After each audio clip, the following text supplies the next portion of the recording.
Leader of Majority.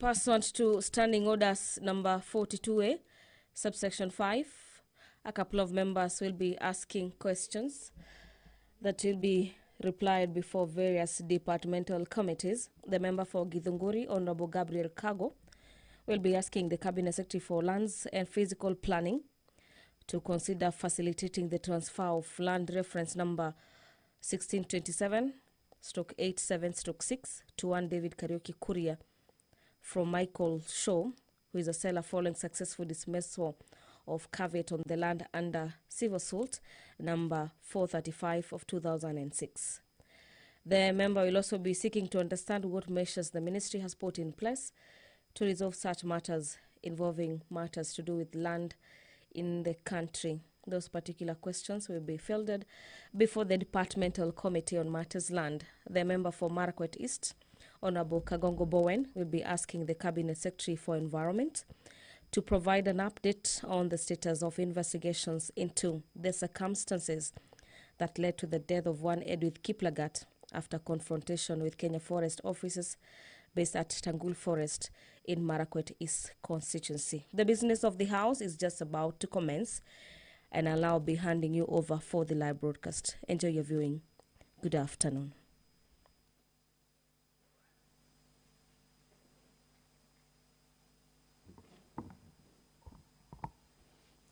Let us pray. Almighty God, who in your wisdom and goodness have appointed the office of leaders and parliaments for the welfare of society and the just government of the people, we beseech you to behold with your abundant favor as your servants whom you've been pleased to call to a performance of important trust in this republic. Let your blessings descend upon us here assembled, and grant that we treat and consider all matters that shall come at our deliberation in so just and faithful a manner as to promote your honor and glory, and to advance the peace, prosperity, and welfare of our country, and of those whose interests were committed to our church. Amen.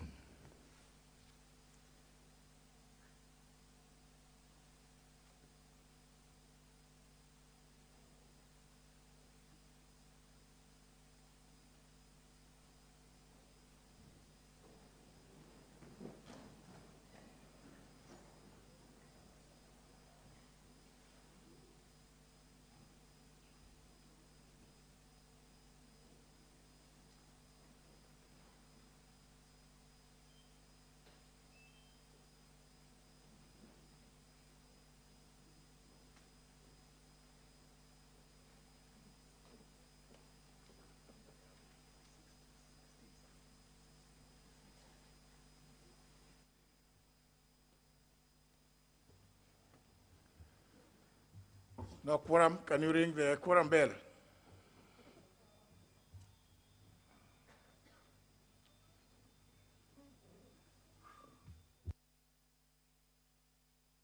Bell be rung for some few minutes. This is to allow for more members to access the chambers as it stands. The House doesn't have the requisite quorum to commence its business this Wednesday afternoon, and so members of Parliament will be allowed to make their way into the chamber until that particular number has been attained. And pursuant to Standing Orders number 42A, the member for Githunguri, member for Marakwet East, Honorable Kagongo Bowen, will be asking the Cabinet Secretary to further explain what actions the ministry has taken against the circumstances that led to the death of one Edwith Kiplagat that occurred on the 9th of April, the year is 2021. This is after a confrontation with Kenya Forest officers based at Tangul Forest Station in Marakwet East constituencies, and also explain what actions the ministry has taken against the forest officers who are on patrol on that particular day, and whether the Cabinet Secretary could consider compensating the family of the deceased persons, considering that the person in question was the sole breadwinner of a family of 7. Those particular questions will be replied before the Departmental Committee on Energy and Matters Natural Resources. The member for Bomet Central, Honorable Ronnie Tonui, will be asking the Cabinet Secretary for Education why the Kenya National Examination Council has not paid teachers who marked the KCSE 2020 examination papers and when they'll be paid.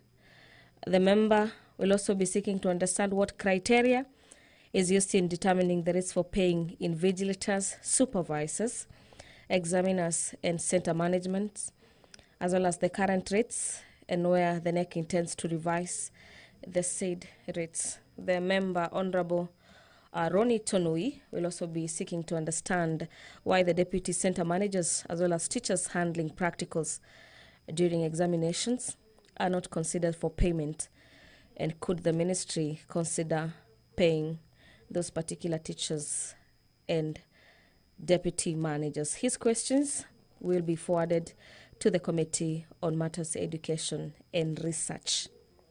A nominated member, Honorable Godfrey Osotsi, will be asking the Cabinet Secretary for Education to provide a list of all secondary schools, the capitalization funds allocated to each school, as well as the total student enrollment for the financial years 2019-2020, as well as 2020 and 2021. Honorable Godfrey Osotsi will also be seeking to understand the measures that the ministry has put in place to ensure secondary schools in Vihiga County, which have continually received less capitation of funds. This is in relation to the total number of students enrolled receive the said funds.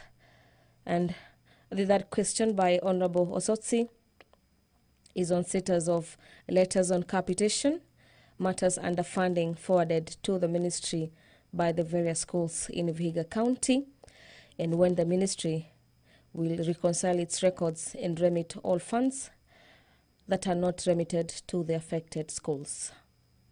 Questions by nominated member Godfrey Otsotsi will be replied before the Departmental Committee on Education and Matters Research. The honorable member for Dagoretti South, that is Honorable John Kiari, will be asking the Cabinet Secretary for Interior and Matters Coordination of the National Government. Could the Cabinet Secretary state the number of citizens who registered for the Huduma number in every county? Honorable Kiari will also be seeking to understand what measures the ministry has put in place to ensure that citizens are able to collect their Huduma cards in the respective stations where the registration was carried out. So far, 3 million cards have been collected out of the 5 million cards, and those questions will be replied before the Departmental Committee on Administration and National Security. The House has attained the requisite quorum. I'll now be handing you over for the live broadcast. Enjoy your viewing. Order number 2, communication from the chair. Order number 3, messages. Order number 4, petitions. Order number 5, papers. Leader Majority, there's a paper. Honorable Speaker, I beg to lay the following paper on the table of the House today, Wednesday, June 16th, afternoon sitting. The report of the Auditor General and financial statements of the Mechanical and Transport Fund, State Department for Infrastructure for the year ended 30th of June 2020, and the certificate therein.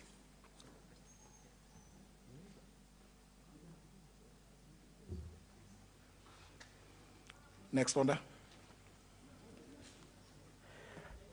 Order number 6, notices of motion. Order number 7, questions and statements. First segment, questions. First question by the member for Githunguri, Honorable Kago. The Honorable Gabriel Kago, member for Githunguri. Absent, not desiring to be present. Second question, member for Marakwet East, the Honorable Kangogo Bowen.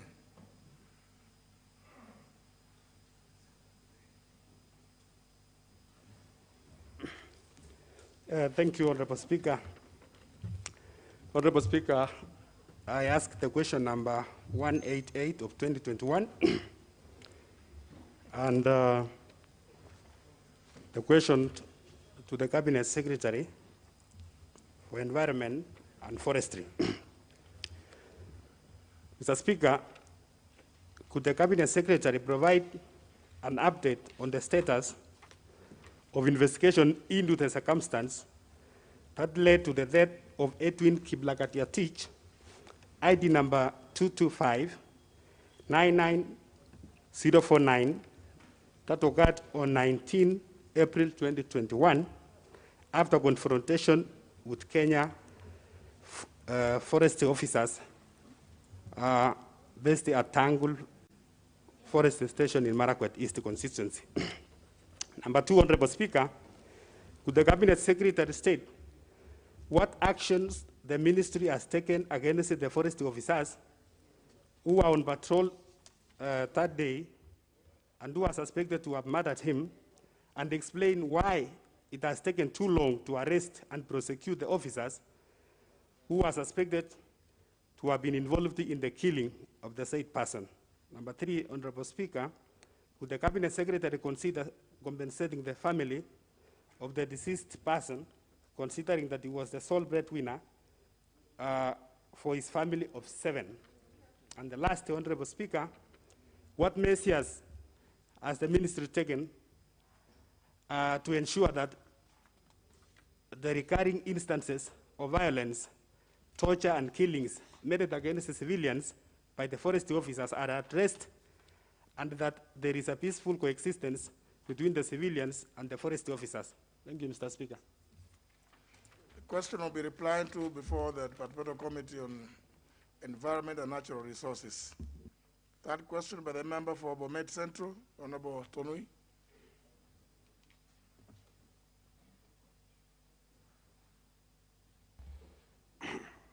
Thank you, Mr. Speaker. I arise to ask question 189 of 2021, which is directed to the Cabinet Secretary in charge of education. The questions are the following. Could the Cabinet Secretary explain why the Kenya National Examination Council has not paid teachers who marked KCSE 2020 examination papers, and when will they be paid? Could the Cabinet Secretary state the criteria used in determining the rates for paying invigilators, supervisors, examiners, and center managers, the current rates, and when the NEC intends to revise the said rates? Could the Cabinet Secretary explain why the deputy center managers and teachers handling practicals during examinations are not considered for payment, and could the ministry consider paying them? Thank you, Mr. Speaker. The question will be replied to before the Departmental Committee on Education and Research. Next question by a nominated member, the Honorable Godfrey Osotsi.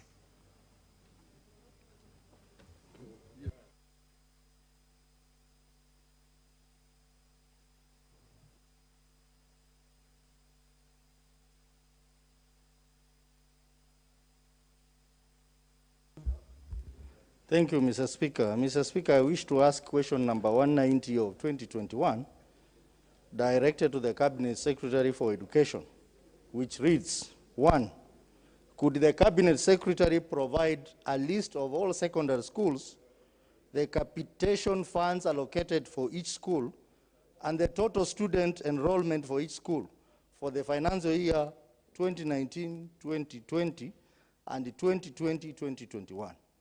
2, what measures has the ministry put in place to ensure that secondary schools in Vihiga County which have continually received less capitation funds in relation to the total student enrollment received the said funds.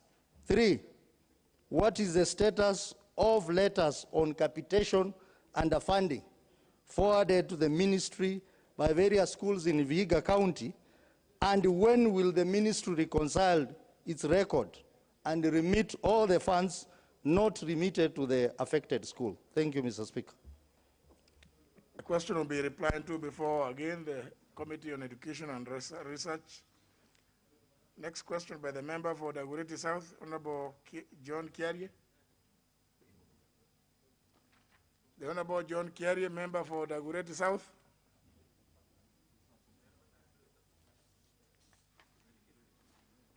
For the second time, question by the member for Githunguri, Honorable Gabriel Kago.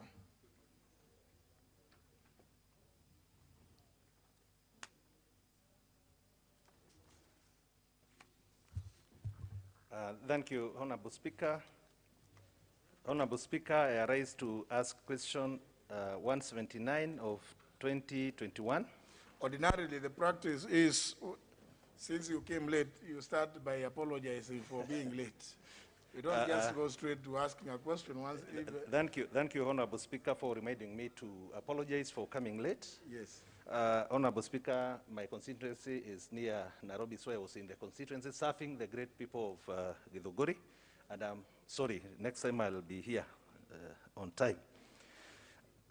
So I rise to ask question 179 of 2021 to the Cabinet Secretary for Lands and Physical Planning. Question 1, could the Cabinet Secretary consider facilitating the transfer of land reference number 16217/87/6 to one David Kariuki Kuria of ID number 84333183, the buyer, from Mr. Michael Shaw, the seller, following successful dismissal of a caveat on the land under civil suit number 435 of 2006, filed at the High Court in Nairobi.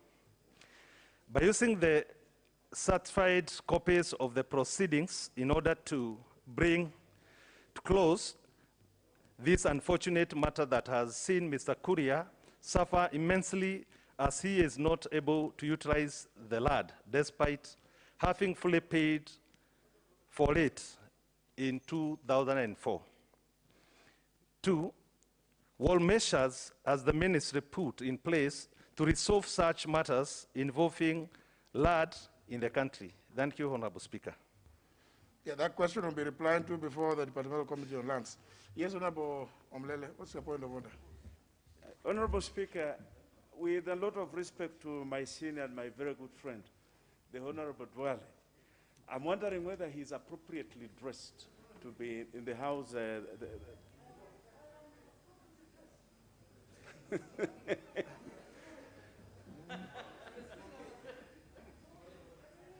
Well, I think the Honorable Omlele may have noticed that Honorable Dwale having not buttoned up to.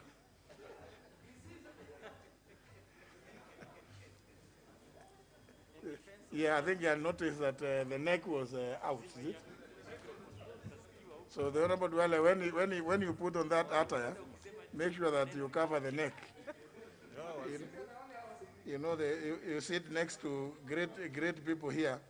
They shouldn't see your neck.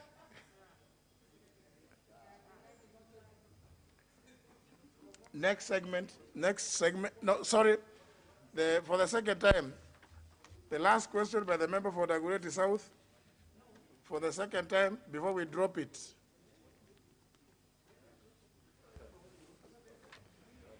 Thank you very much, Mr. Speaker. And I'm rising to ask a question to the Cabinet Secretary. It's never done that way. Yes? I mean, you can't, I'm saying for the second time. I'm calling the question for the second time, so surely it means the first time you are not here. the first thing you do is, first of all, to apologize to the House for coming late, because the House sits at 2:30. And you know, honourable members, and I want to also encourage chairs of committees. Chairs of committees, if you appoint a sitting time to be 10 a.m. or 9:30, let the chairperson be there at 10 a.m. or 9:30. If you don't realize quorum, after 30 minutes, adjourn the meeting. Adjourn the meeting. There's no need of keeping witnesses waiting, because it cannot be true. The committees are supposed to be a microcosm of the plenary. We sit here at 2:30. When you have to sit in the morning at 9:30, without fail.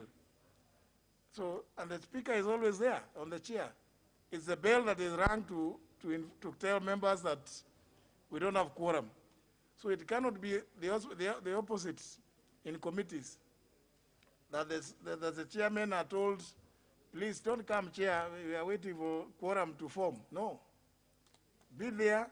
If there's no quorum, just adjourn the meeting. And that way we will know which members are serious, who want to be present in committees, so that we can encourage the leaders of majority and the whips to throw those who don't want to attend. Let them be taken out. They can go and do other things, I'm sure. Because committees are suffering a lot because of this thing of lack of quorum and not sitting in good time. And we are receiving a lot of complaints from witnesses who come and they wait for 1 hour, 1.5 hours before committees form quorum. And I mean, the membership is so high. I don't know why it is that, it does not give a very good picture of the committee or even the entire institution of Parliament. Honorable Kiari, yes, you have come now. Honorable Speaker, I do profusely apologize. It is not in my character to be late.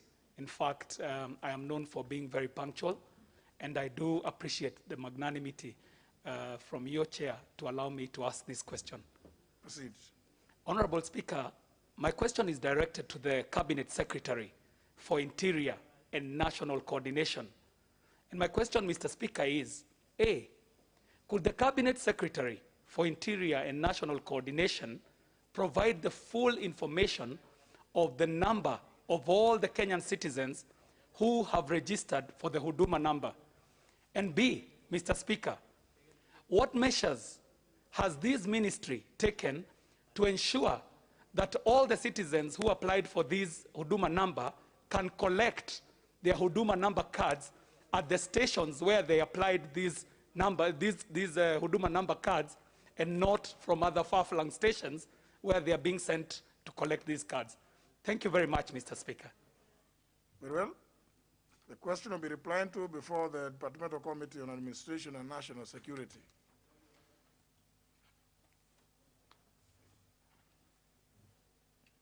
Honorable Ben Jomo Washiali, what's your point of order?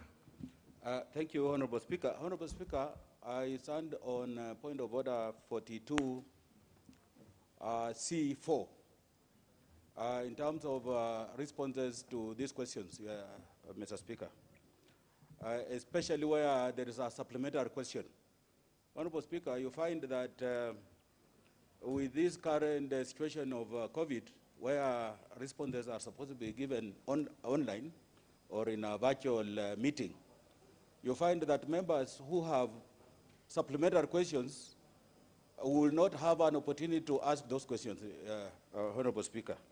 Like, for example, the question raised by Honorable Soti about capitation is a question that I would have also wished to know about the capitation in Kakamega. But because of these virtual meetings, Honorable Speaker, it's not possible that supplementary questions could be responded to. And that's why you will see many questions that are similar in nature repeatedly being asked on this floor.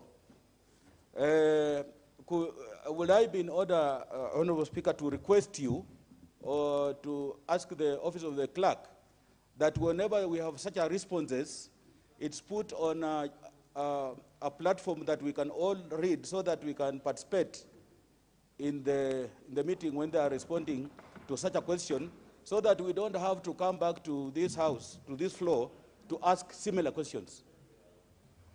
Thank you, Honorable Speaker.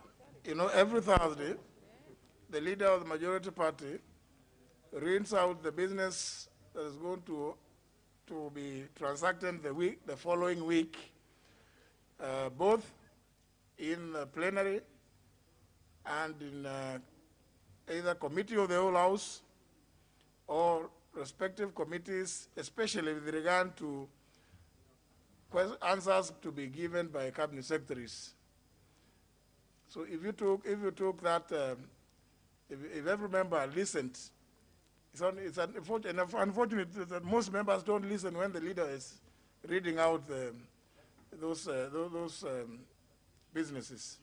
That the coming week, the cabinet secretary for this and this and this will be appearing before committee A, B, C, and that either the same day, another cabinet secretary will be appearing before another committee to respond to questions. So I don't think whether there is any need of any other platform, save to put a statement by the leader of majority every Thursday under Standing Order 44 on the normal website, parliamentary website, so that those that are sufficiently literate can look at the website and see what business is coming the next week. So even if it is factual, any member who is keen will then be at liberty to appear before that committee and request the chair of the committee to allow them to lodge supplementary questions to whomever it is, either cabinet secretary or any other such functionary that may be responding to the questions. So it's just a question of members paying attention. The only other thing that we need to do is put that statement by the leader majority either on the Bunge information or on the parliamentary website, so that everybody, members of parliament, and indeed even the public, is aware that this is the business to be transacted. Very well. Next segment is requests. The first request is by the Honorable Godfrey Osotsi. Honorable Speaker. Sorry, before you proceed, Honorable Osotsi, the member for Malava, you have an intervention. What's the issue? Sorry. I sought a statement in May, 13th of May, from the chairperson of Education Committee, and the the chair of Education Committee. Which one? I sought a statement. Education. Education, yes. The vice chair who was on the floor that day informed us that would get the response in 2 weeks' time. Mr. Speaker, now, this is the 5th week. This statement was to do with the admission in our primary teacher colleges, whose admission was very low, only 500 students to the 34 colleges. So I'm just wondering, Mr. Speaker, when will this come? That's an important issue, Honorable Malulu Ijendi. Where is the vice chair of Committee on Education? The Honorable Ngujiri Wambugu? Or indeed the chairperson, Honorable Florence Mutua?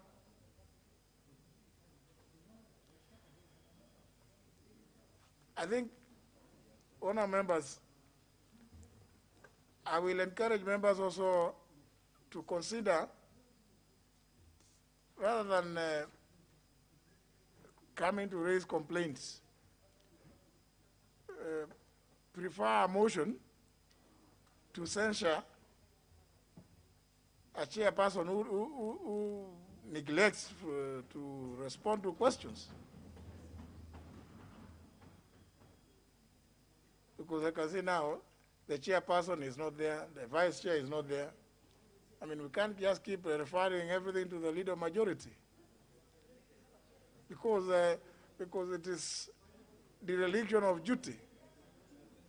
And I think I want to encourage members that yes, you will be perfectly in order. And you bring the motion, I will approve it. Because chairpersons cannot both a chairperson and a vice chair, they can't all go missing. It's not right. This is wrong. Honorable Junet, what do you want to say? Mr. Speaker, the chair lady for the Education Committee had issues with the Budget Committee. There were some figures she was reconciling, Mr. Speaker. So I seek your indulgence, Mr. Speaker. I'm sure that's what caught up with her. The voice is loitering in town, maybe.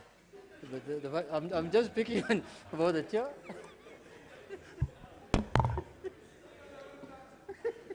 He's loitering in town, maybe, I don't know. I'm sure you may not have seen anybody loitering, Honorable Junet.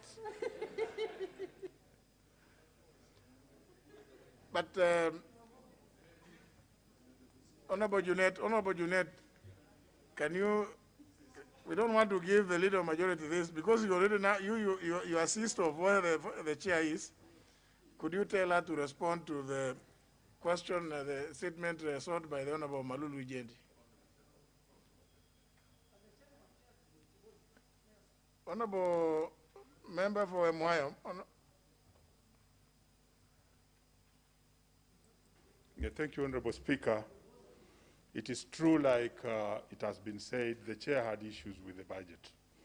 And there was some thing they needed to harmonize between the ministry and the statement that we had done. And therefore, I also take it upon myself to take the information to her about the question by Honorable. As a member, a seasoned member of that committee. Thank you, Honorable Speaker. And a serious stakeholder in education. Yes, now she has 2 assistants, people to relate. So the Honorable Malulu Jendi, you can now pursue the Honorable Junet and the Honorable Omboko Milemba. No, there's nothing out of order.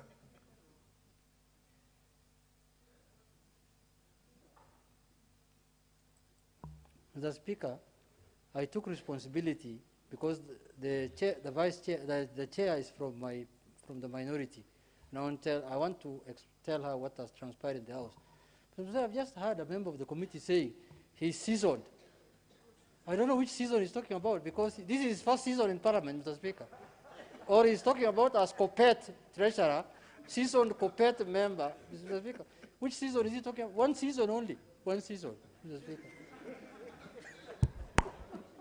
Maybe a serious, no,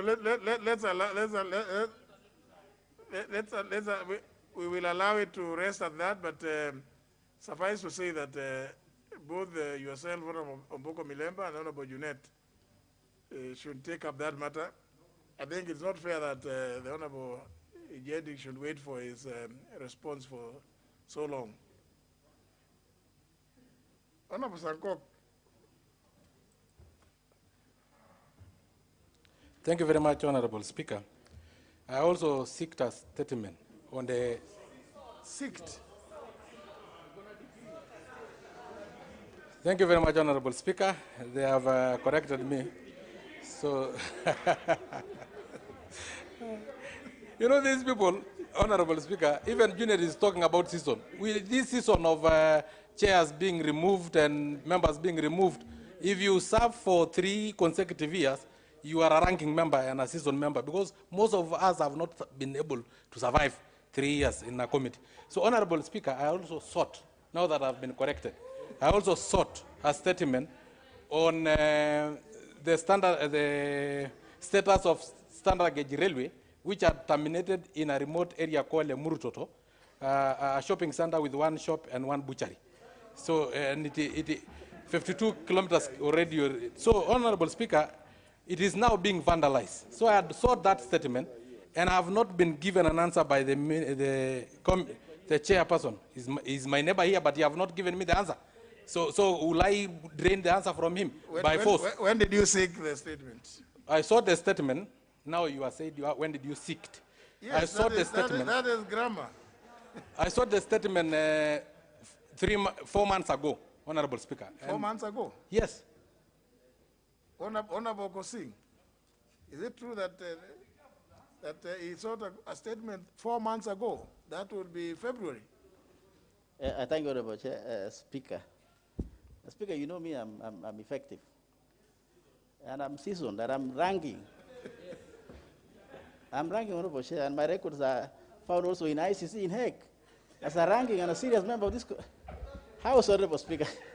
Speaker, I have to confirm whether it was a question or a statement, Speaker, but it was responded, Honorable Speaker, before my committee in his presence. Honorable Chair, that was, Speaker, it was done. Whether he was satisfied or not satisfied, it was up to him. Honorable Speaker, it was responded. I thank you, but I'm ranking. Were you there? Yes, Honorable Speaker, and sometimes, Honorable Speaker, some of the honorable members are becoming a bit rude, because if they say it is up to me, it is not up to me, it is up to the people of Narok who are suffering now because the standard gauge rule. So I was there, and I was not satisfied, and I said that I was not satisfied, and I need an answer. No, that's different. That's different. If you are not satisfied, that's different. What you should have done at that time, if you are not satisfied, you should have requested the chair of the committee to insist on you getting an answer that would satisfy you. But remember, the answer might not satisfy you, but it may satisfy the committee and everybody else. So that will be left to your own bodily feelings.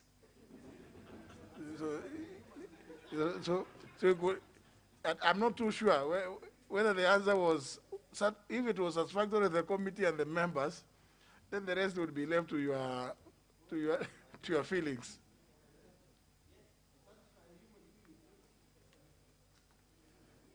So if you're not satisfied, you could ask another one. Now that you are present when the answer was given, now if you coming to raise it here now, is also dishonest. So, Honorable Mwirigi, John Paul. Thank you, Mr. Speaker. Pursuant to Standing Order 44.2c, I requested for the statement, Mr. Speaker, from the chairperson for State Department of Industry, of Trade, Industry and Cooperative regarding the closure of Miraa Market at Somalia, Mr. Speaker, and the suspension of all flights to Somali, and the crops, Mr. Speaker, which were turned down at airport, Mr. Speaker. This statement was very crucial for the people of Igembe, Mr. Speaker, and up to now, I have yet to receive the response. Well, you know, you're saying that you sought a statement from the chairman of the State Department, so I was wondering whether, do we have that one here in this? We don't have. So, unless you sought from the chairman of the Departmental Committee on Trade and Cooperatives. Chairperson for the Departmental Committee, Mr. Speaker. The Honorable Adan Haji. The Honorable Adan Haji has become very rare these days. Is that? Maybe he's pursuing your answer somewhere in the neighboring country. The Honorable Adan Haji, who is his vice chair? Does he have a vice chair? Who is the vice chair of trade? That Ruth Moneki, is she? She is not. She doesn't come these days. I haven't seen her since we reopened. Or maybe she attends the evening sittings. You know, we've been told that there are some members who have become great frequent attendees of the 7 o'clock to 9:30 sittings. Maybe Honorable John Paul Mwirigi, you may have to wait until that time, but for the time being, let the leader of majority take up the matter with the Honorable Haji. Now let me go to the segment on requests. Honorable Osotsi. Thank you, Honorable Speaker. Honorable Speaker, pursuant to Standing Order number 44-2C, I wish to request for a statement from the Chairperson of the Departmental Committee on Environment and Natural Resources regarding an undertaking by the Cabinet Secretary for Environment and Forestry regarding Shiru and Shaviringa settlement scheme in Kakamega County, but located in Vihiga County, Kakamega Forest, but located in Vihiga County, Mr. Speaker. Honorable Speaker, on the Thursday, 11th February, 2021, the Cabinet Secretary represented by the CAS undertook to, among other things, convene a meeting of stakeholders with the Ministry and the Kenya Forest Service, which was supposed to include the governor of Vihiga County and members of parliament from the county to resolve the matter of Shiru and Shaviringa settlement schemes, which is in Kakamega Forest. Honorable Speaker, it is against this background that I seek a statement from the Chairperson of the Departmental Committee on Environment and National Resources to explain the status of the 1 month undertaking that the Cabinet Secretary gave in regards to Shiru and Shaviringa settlement scheme in Kakamega Forest, noting the suffering the residents of the schemes are facing, and whether any steps have been taken to resolve the matter. I thank you, Honorable Speaker. Honorable Speaker, I want you to give direction, because this seems to be the trend where Cabinet, CAS, they appear before the committees, they make verbal undertakings, and some of those verbal undertakings are never implemented. This is the case that I presented a question before this committee 4 months ago, and the Cabinet Secretary through the CAS made an undertaking that they will appear again before the committee to give a status report. Mr. Speaker, it's now 4 months. I have not received anything from the committee, and I have not heard anything from the ministry. So that is becoming a trend, where CAS particularly give undertakings which they don't implement, Mr. Speaker. Just to give you some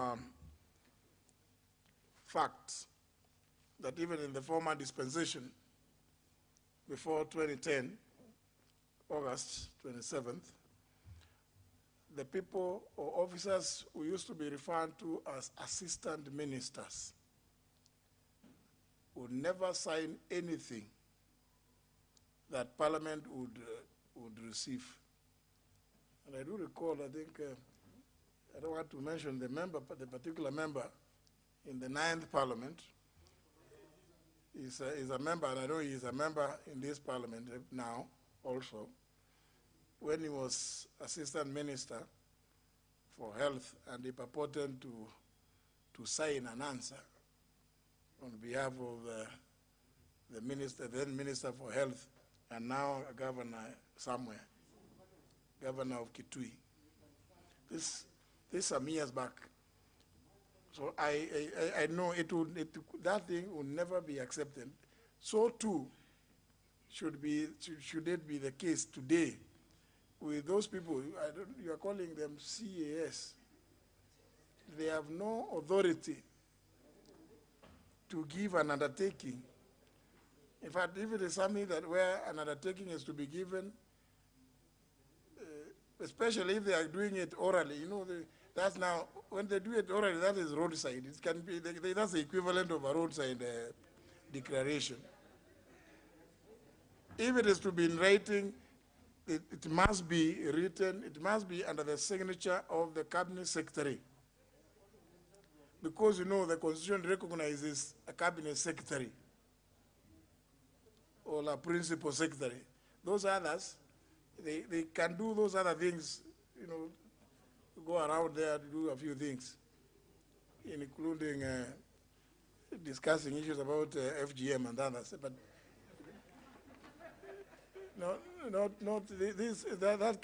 the thing of giving an undertaking It's a serious matter because, and that's why we have a committee on implementation.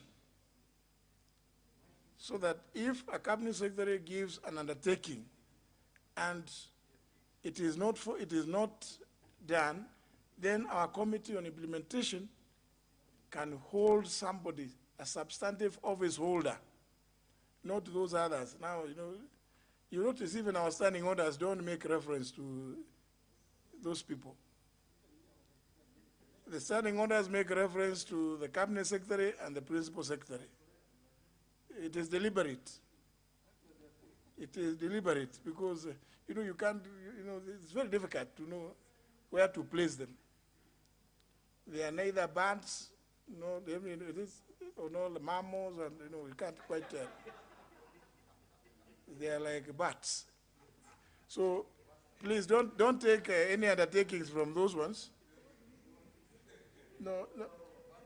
No, if it is an undertaking, chairs of committees, Honorable Rachel Nyamai, if it is an undertaking to be given, it must be in writing. If it is being read by any other person,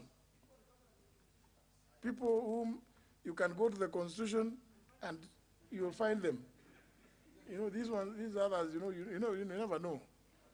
They could say this today and then the next day they are, because you can't trace them. Where will you trace them? So they can come and talk with you, engage you in, those discussions. But please, if it is an undertaking, Honorable Sotsi, let it be in writing by a cabinet secretary, if it is being read on their behalf. But if it is the cabinet secretary himself or herself, you see there is a handstand. And you can take the handstand and follow it up.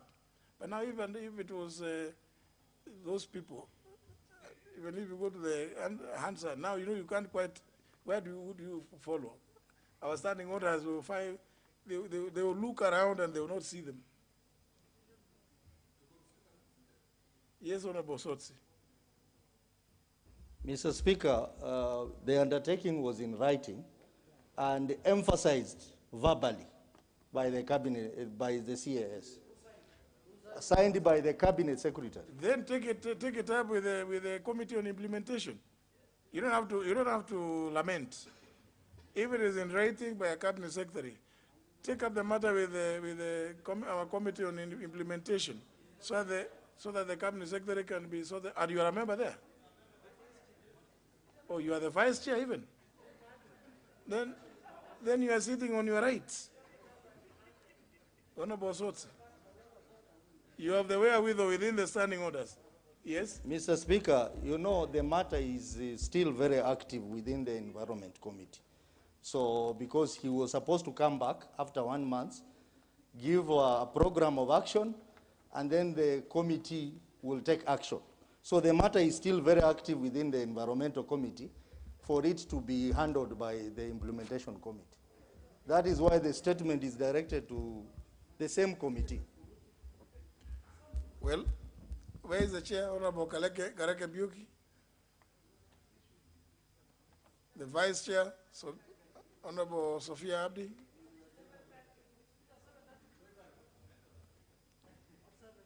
7 p.m. Going to be very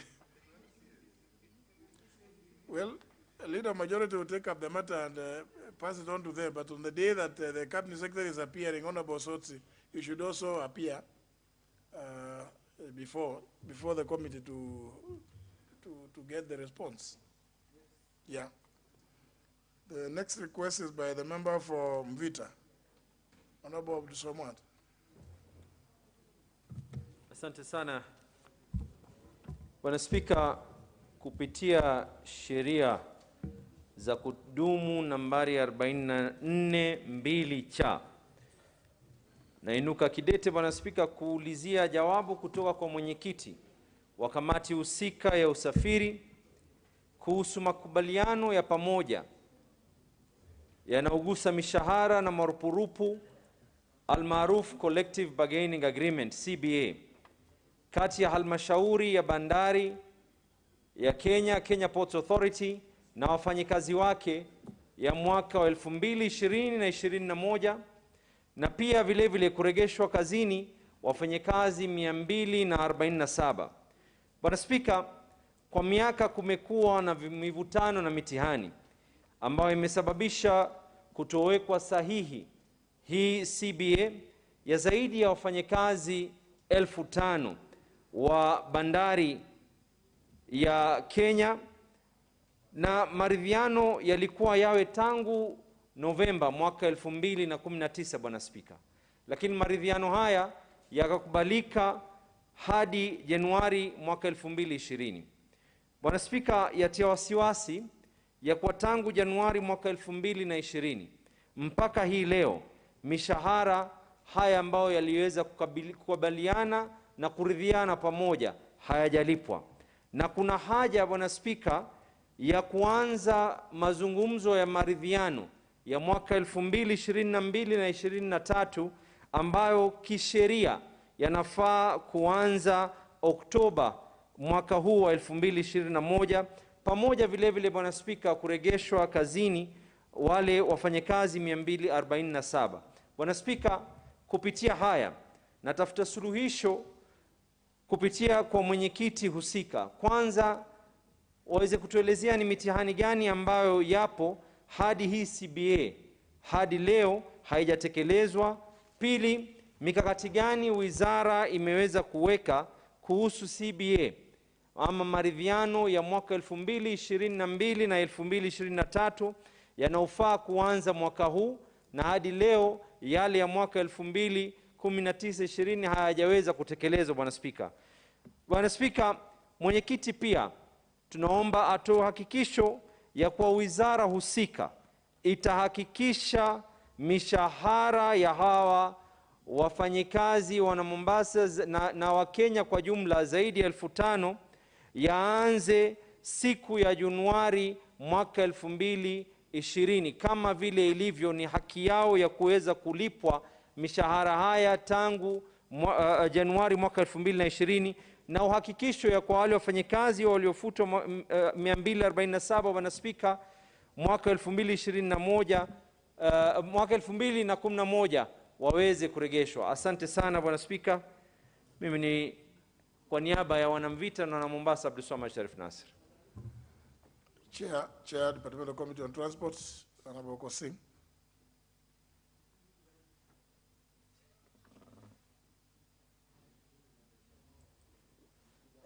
I thank you, Honorable Speaker. Speaker, I want to seek your indulgence. I'm not very certain that this will be in my committee, because I listened very carefully, although it was in Kiswahili. I understand Kiswahili fairly well. I used to be in Tanzania at some stage. But, Honorable Speaker, the issue is not about KPA, but about labor issues and employment issues, Honorable Speaker. And I think that should be the Committee of Labor and Social Relations, Honorable Speaker, rather than myself as transport, because the issue is not about KPA, it's about the rights of the welfare of the staff, Honorable Speaker. I want to seek your guidance, Speaker, before I respond. So, Honorable Abdulswamad, the gist of your statement is about collective bargaining agreement and the rights thereunder.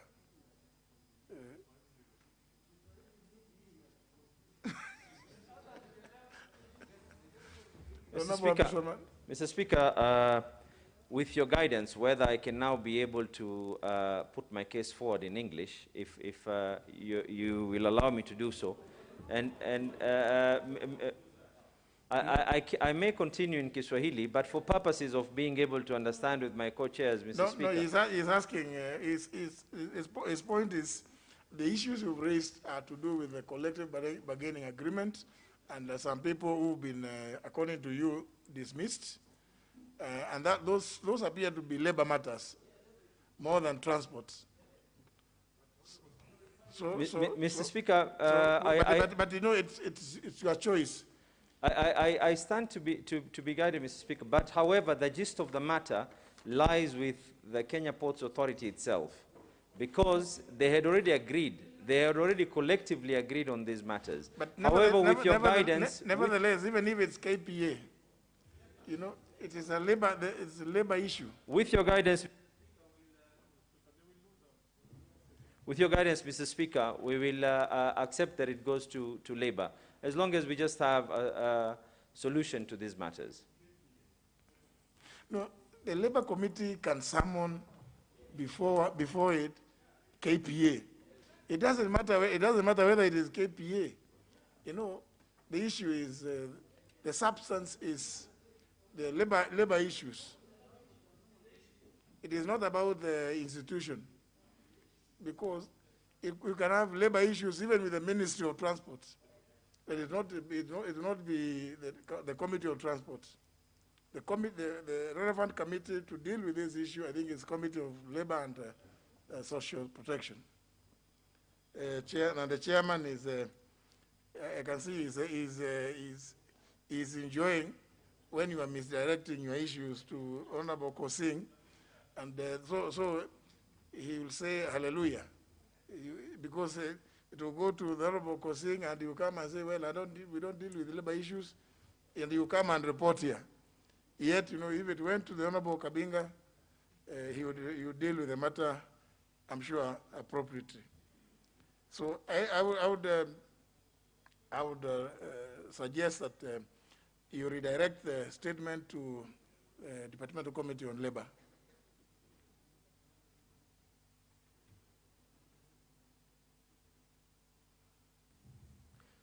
Very much obliged, Mr. Speaker, and we will be liaising with the Labour Committee, and thank you for your guidance. How soon do you think, Honorable Kabinga, you would be able to respond? Thank you, Chair.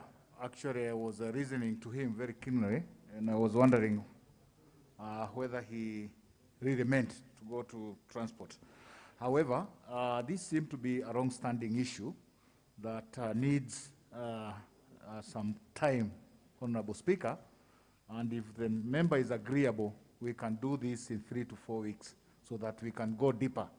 I've reasoned to him keenly. This is not a new, this is an intensive kind of a case that has been there for some time, Honorable Speaker. It's not a case that we can dispense in a week or two. We really require to go deeper into it. Thank you, Honorable Speaker. And also, Somat. I thank you, Mr. Speaker. I think once he starts integrating the matter, it's very, very clear and straightforward. It's just that some people insist on doing other things. I'm confident knowing the committee's capability, they can be able to give us a response in earlier than the 3 weeks. So the earlier, the better. But thank you very much. Very well. Next request is by the member for Kilifi North, Honorable Owen Bayer. Sir. Thank you very much, Honorable Speaker. I rise to read request for statement on causes and remedy of mass failure of students in KCSE 2021 in Kilifi County. Honorable Speaker, pursuant to the provision of Standing Order 44-2C, I rise to request a statement from the Chairperson, Departmental Committee on Education and Research regarding causes and remedy of mass failure of students in KCSE 2021 in Kilifi County. Honorable Speaker, during the 2021 Kenya Certificate of Secondary Education results, Kilifi County registered a total of 15,473 students who sat for the said examination, and out of which 7,268 were girls and 8,172 were boys. In general, students who did examination in private schools were 2,387, and those in public were 13,086, while 72 did not sit for the examination. Statistics show that students from Kilifi County performed dismally, with majority of them, that is 70%, scoring D+ and below, and with no single A plane. Honorable Speaker, the mass failure of students in the county is worrying and is attributable to a system with low internal efficiency and which does not guarantee the production of quality human resource, thus occasioning wastage of national resources. Honorable Speaker, it is on account of this concern that I seek your indulgence to order an inquiry by the Departmental Committee on Education and Research on the following. 1, the reasons for mass failure in examinations in the county with regard to how the education system is managed, teacher distribution, and the correlation between subject performance and the number of teachers deployed by the Teacher Service Commission and their experiences and the deficits thereof. Two, learning materials availability, especially in sciences in schools, and general preparedness of the school system to produce quality grades. Three, quality of teachers, qualifications, work plans, and implementation of supervision and inspection by the county education officers in every sub-county in Kilifi County. And finally, the adequacy of facilities such as vehicles, offices, and other facilitative equipment and human resource in the county and sub-county education offices in the county. I thank you, Honorable Speaker. Mr. Speaker, unfortunately, the chair and the vice chair still are at large.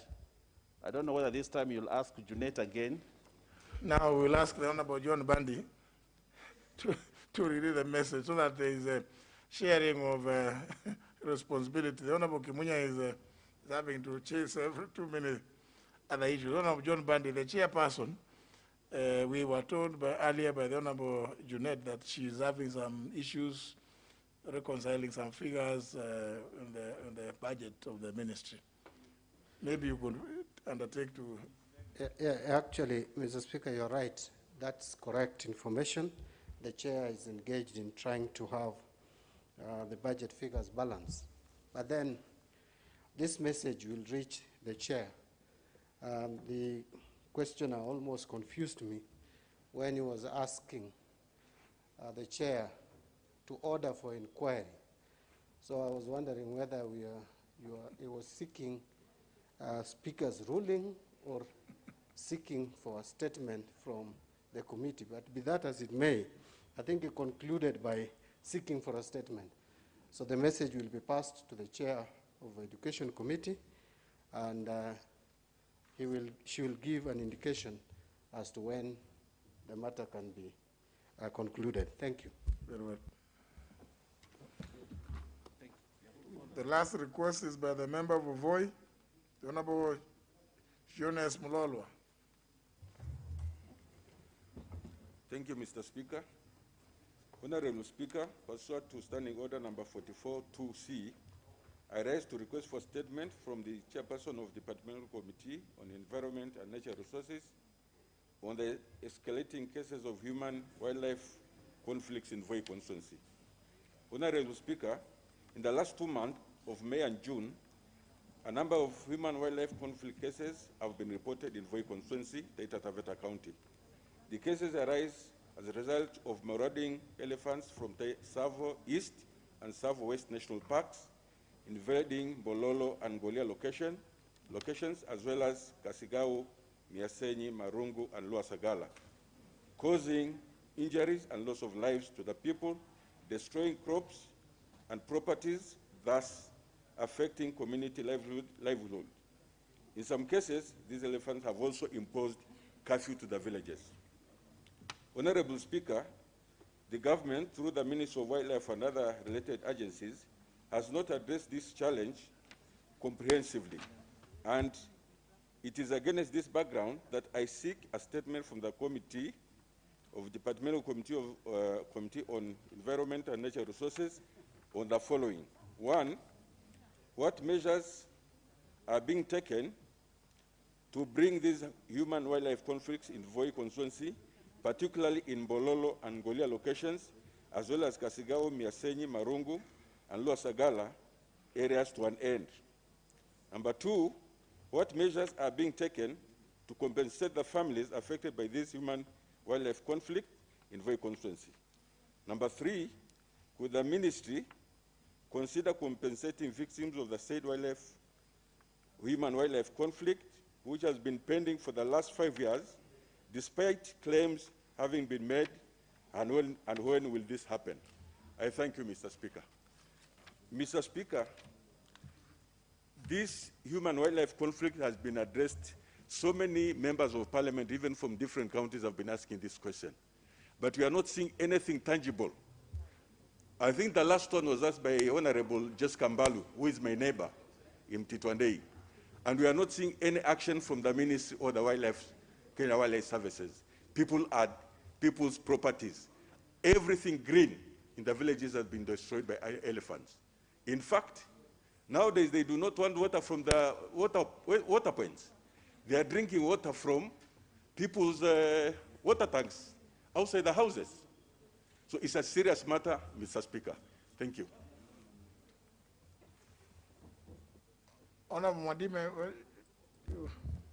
Asante sana Mheshimiwa Spika.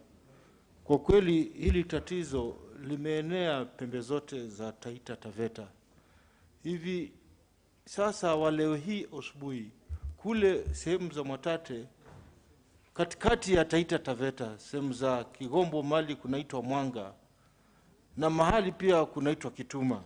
Ndovu mamia na mamia mandovu yalikuwa huko asubuhi, hata watoto kuelekea mashuleni asubuhi ilikuwa ni vigumu.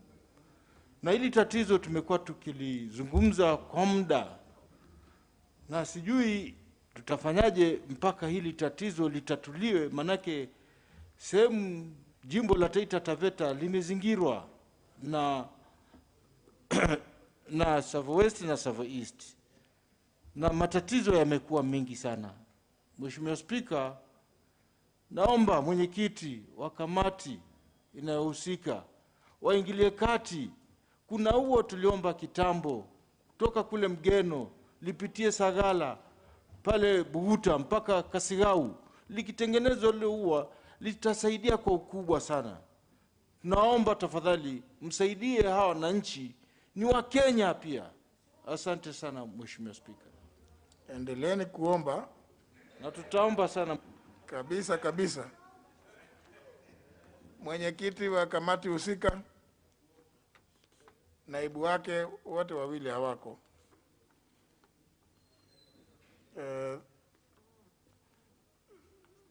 The question will be the statement will be referred to the chairman of the committee through the office of the leader majority.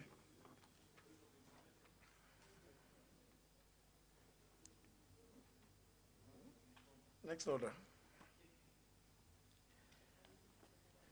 Order number 8, motion. Consideration of the budget estimates for the financial year 2021-2022. Mover to reply. Mover.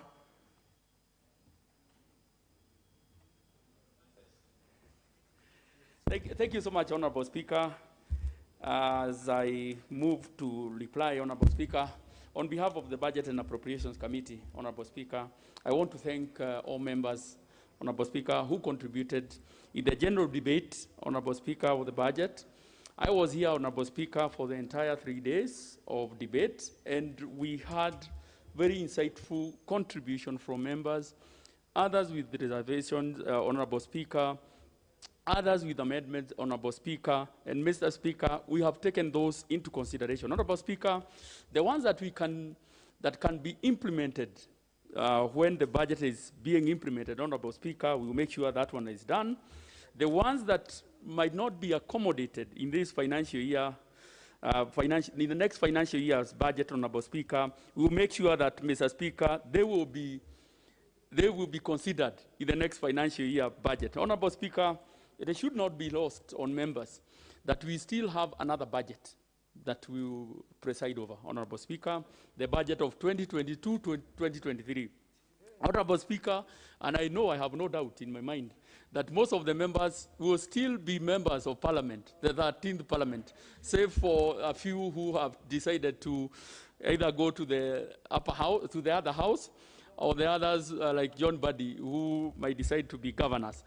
So, Honorable Speaker, we will make sure, Honorable Speaker, that those issues are considered because, of course, we have a budget ahead of us. Honorable Speaker, quite a number of issues were raised, and mostly issues around the pending bills. Honorable Speaker, every other day, every other report that we table here, Honorable Speaker, the departmental committees are raising these issues every other day. And I remember when the Cabinet Secretary, National Treasurer, was here, he directed that all ministries, all county governments to pay pending bills. But, Honorable Speaker, we need to have firm actions on that, Honorable Speaker, because sometimes when Treasury is also giving directives, they are also not giving provision for that funds so that monies can be paid in regard to pending bills. Honorable Speaker, the other issue is on stalled buildings. Honorable Speaker, there is one that all the time keeps coming in our books, the Mitihani House, the Kiridi House, and also our building, Honorable Speaker, here. We are going to make sure, Honorable Speaker, as a Budget and Appropriations Committee, we will make sure that enough funds are appropriated to make sure that those are completed. Honorable Speaker, as I reply, Honorable Speaker, because of the concerns that we have had from members, because of the various contributions that we have had from members, because budget making is a process, is a negotiated document. Every other day we are negotiating. Even up to this point, there were negotiations going on. So as I second, I want also to give notice that during the Committee of Supply, as I reply, Honorable Speaker, during the Committee of Supply, we will be proposing some amendments in the second schedule, Honorable Speaker, and during that time, Honorable Speaker, I will be able to give the details. Honorable Speaker, with those few remarks, I beg to reply.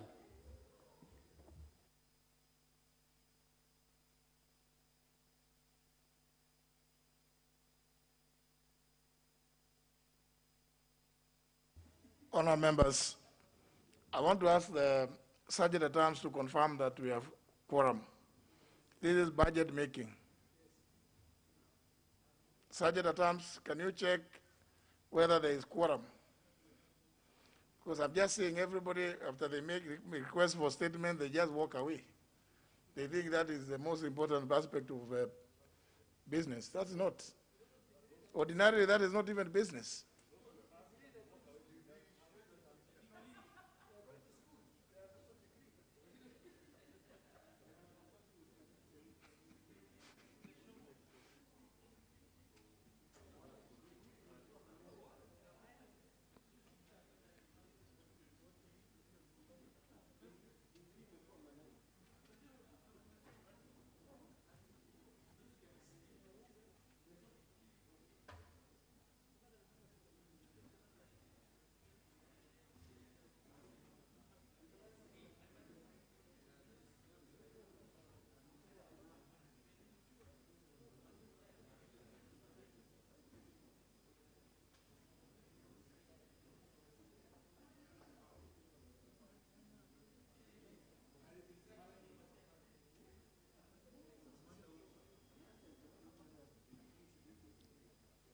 Do we have quorum?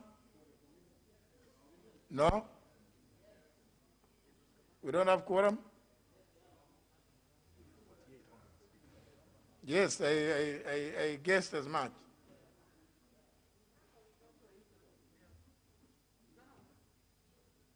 You don't have?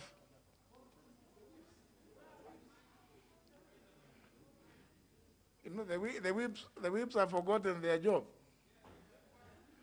This is budget making. I can't put the question unless there is quorum.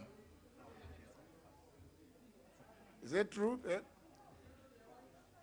Is it true now we have quorum?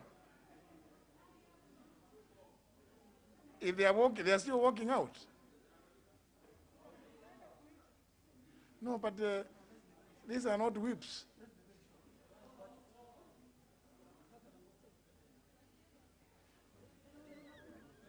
Can you ring the bell? Ring the bell for quorum. I will not put the question if we don't have quorum. This is budget.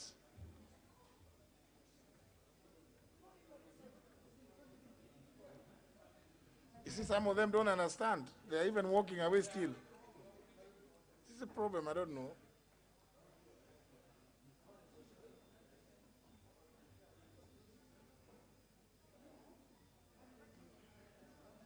Has ordered that the quorum bell be rung. At this particular juncture, the House doesn't have the requisite number of members to allow for deliberations and passage of the report by the Honorable Kanini Kega's Budget Committee on Matters Budget. Sergeant terms are showing members of the National Assembly to the House to ensure that the House gets to pass that particular report by the Budget Committee. Pursuant to Standing Orders number 35 on matters quorum, subsection 2, a quorum when not present, the Speaker or the Chairperson shall cause the division bell to be rung, and if no quorum has been present at the expiry of 5 or 10 minutes, more time shall be given. The quorum has been achieved, and the House will continue with deliberations and consideration of the report by the Budget Committee.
Very well, honour members, we now have quorum.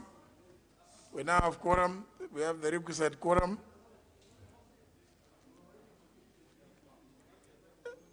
The gracious ladies, three gracious ladies,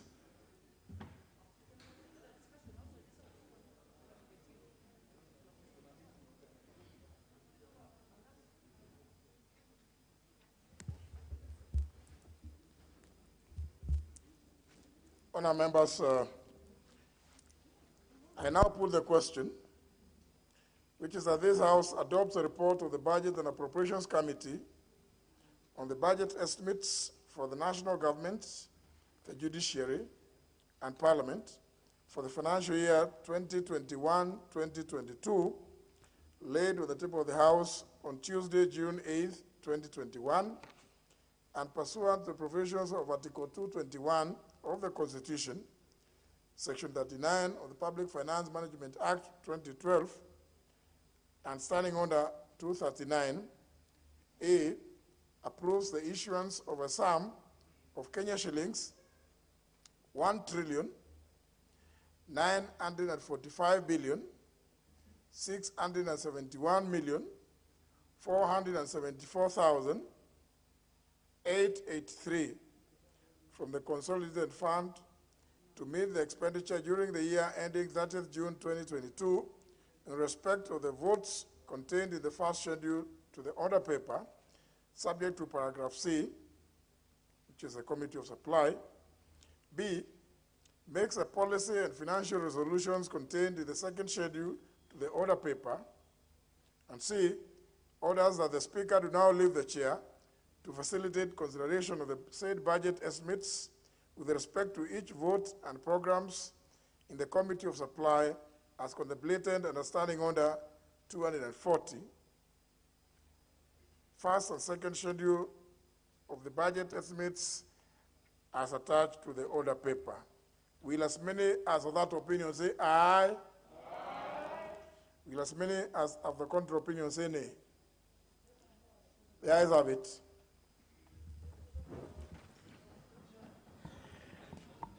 Next order. Order number 9, the County Allocation of Revenue Bill, Senate Bill number 30 of 2021, second reading, resumption of debate. Yeah. Honorable Sankok, what's your point of order? Honorable Speaker, it is usually in our culture to inform us when you have visitors. Yesterday and today, I've seen visitors from the Speaker's gallery. And against your tradition, you have not informed us who are they, Honorable Speaker. Very well, Honorable Sankok, it's good you have drawn the attention of the chair to the presence of persons whom you refer to as guests. These are new staff, members of staff who have been inducted, who joined the Parliamentary Service Commission. The first group was here yesterday. This is the second group. There will be other groups to follow. If the Senate was sitting, they could also have gone to also see how business is transacted, because they have joined the Parliamentary Service Commission, and they will work in both houses. They will serve both houses. So they're just acclimatizing. And they are welcome to observe the proceedings of the House.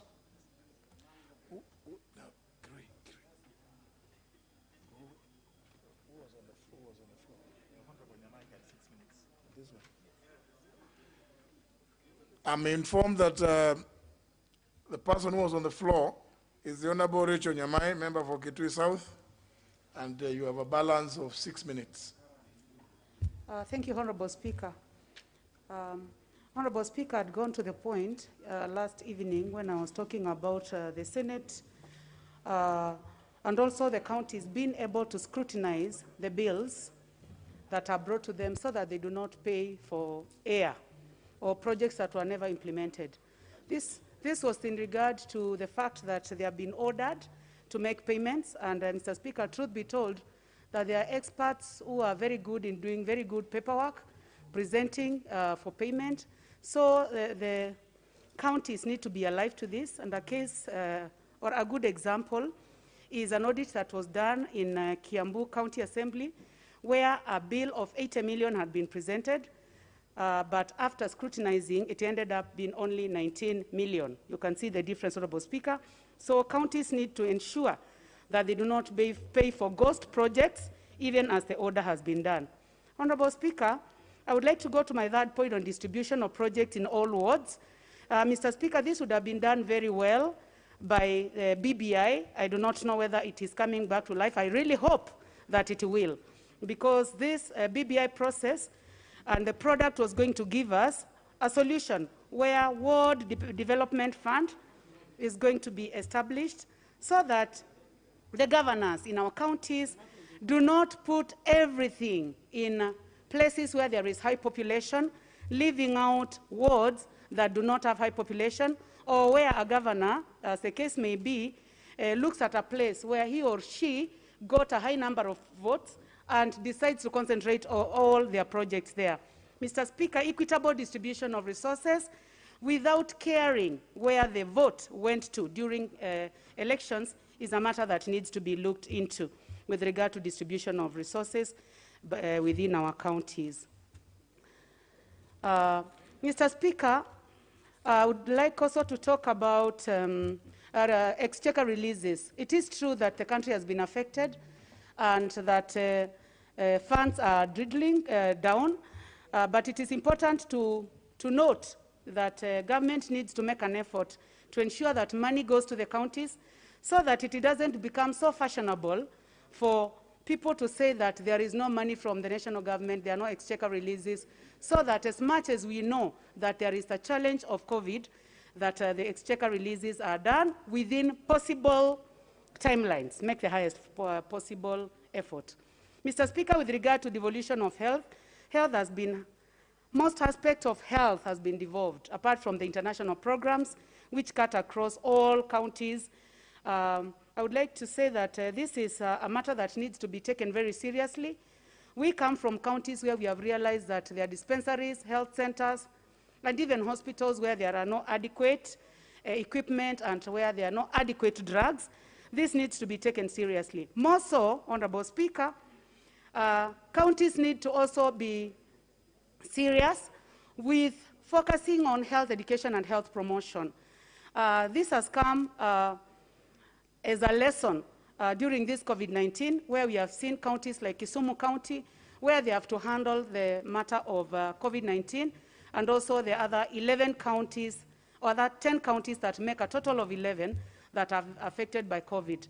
That health education needs to be taken very seriously, ensure that prevention of disease is funded, so that counties do not just focus on curative health and forget the importance of preventive health, which is the most important aspect within health.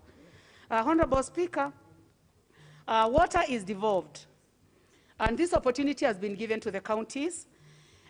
During public participation in most of our counties, community members will say all they need is water, water, and this is a case of my county, and I believe that the governor for Kitui can take this also upon herself. She has tried to do boreholes, but this is a subject that needs to be taken seriously. What our community members need today is water, as opposed to many other projects. Honorable Speaker, I would like to go to declaration of funds that are collected. Most counties today only focus on money that is coming from national government, but we are aware that counties are collecting huge amounts of money. Most of the counties have reported diminishing revenues. I do not know whether it is because of capacity to collect or it is because of corruption. This is a matter that needs to be looked into, Honorable Speaker. Mr. Speaker, also I would like to go to the matter of early childhood education. Education in this House will tell you that what a child sees within the first 4 years of life is extremely important to growth of the brains and also the attitude that they have for education. Early childhood education needs to be taken very seriously. Standardization of training, standardization of morale to the teachers who train early childhood education, standardization of payment so that we do not have demoralized early childhood educationists and leading to children who are demotivated from as early as 3 years. With those, Honorable Speaker, I beg to support. Thank you.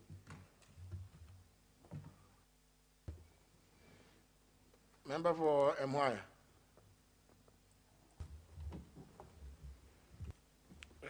Thank you, Honorable Speaker, for giving me this chance to speak on this motion on what we popularly call Askara. I think we had passed the formula, but I would want to say something extra about the formula that we are using. Basically, that particular formula still, to some extent, really favors the larger counties at the expense of those that are populated and small. Me in particular, coming from Vihiga, we come from a county that is small, but the population is very high.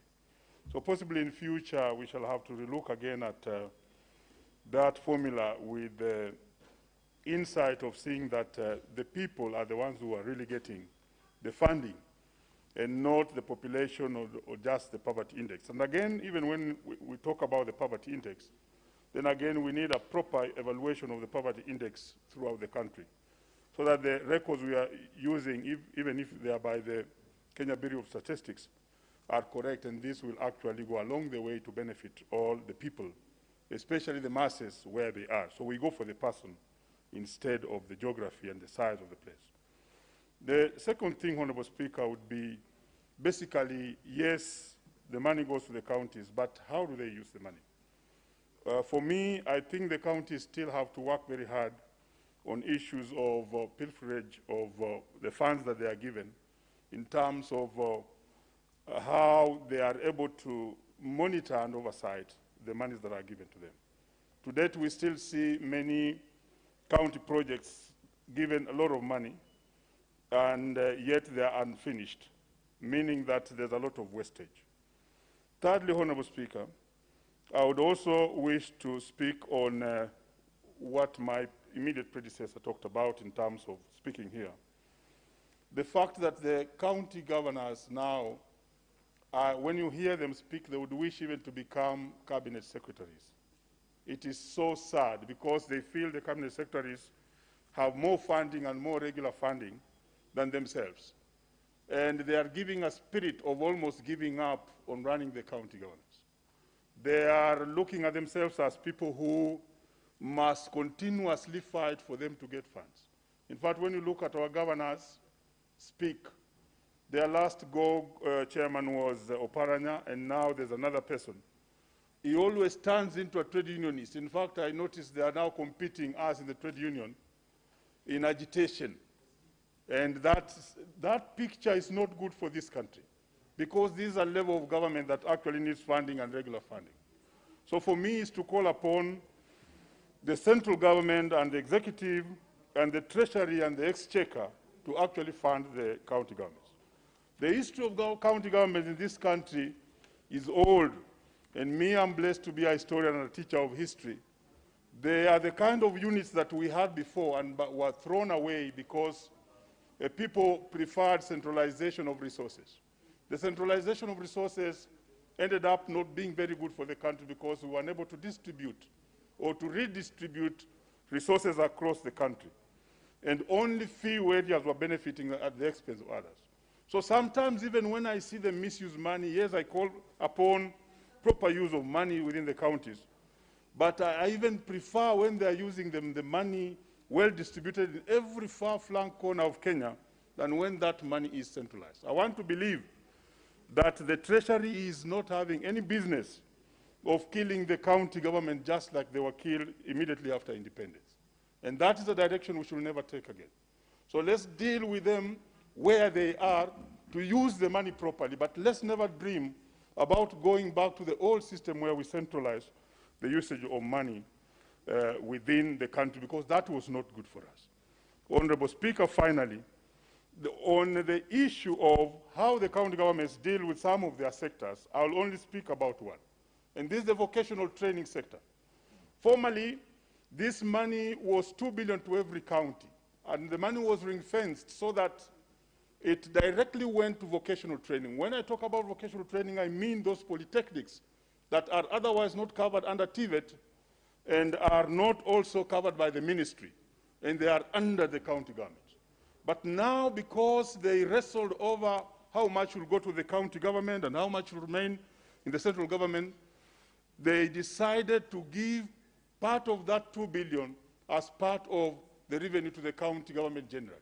So the risk we face is that those village polytechnics are going to die, because I see most of the governors going to put that money on other usage other than the real use, which was originally the vocational training at the village and the lowest level. Yet, when you look at the education system, CBC, we are now going the direction of TVET and vocational training.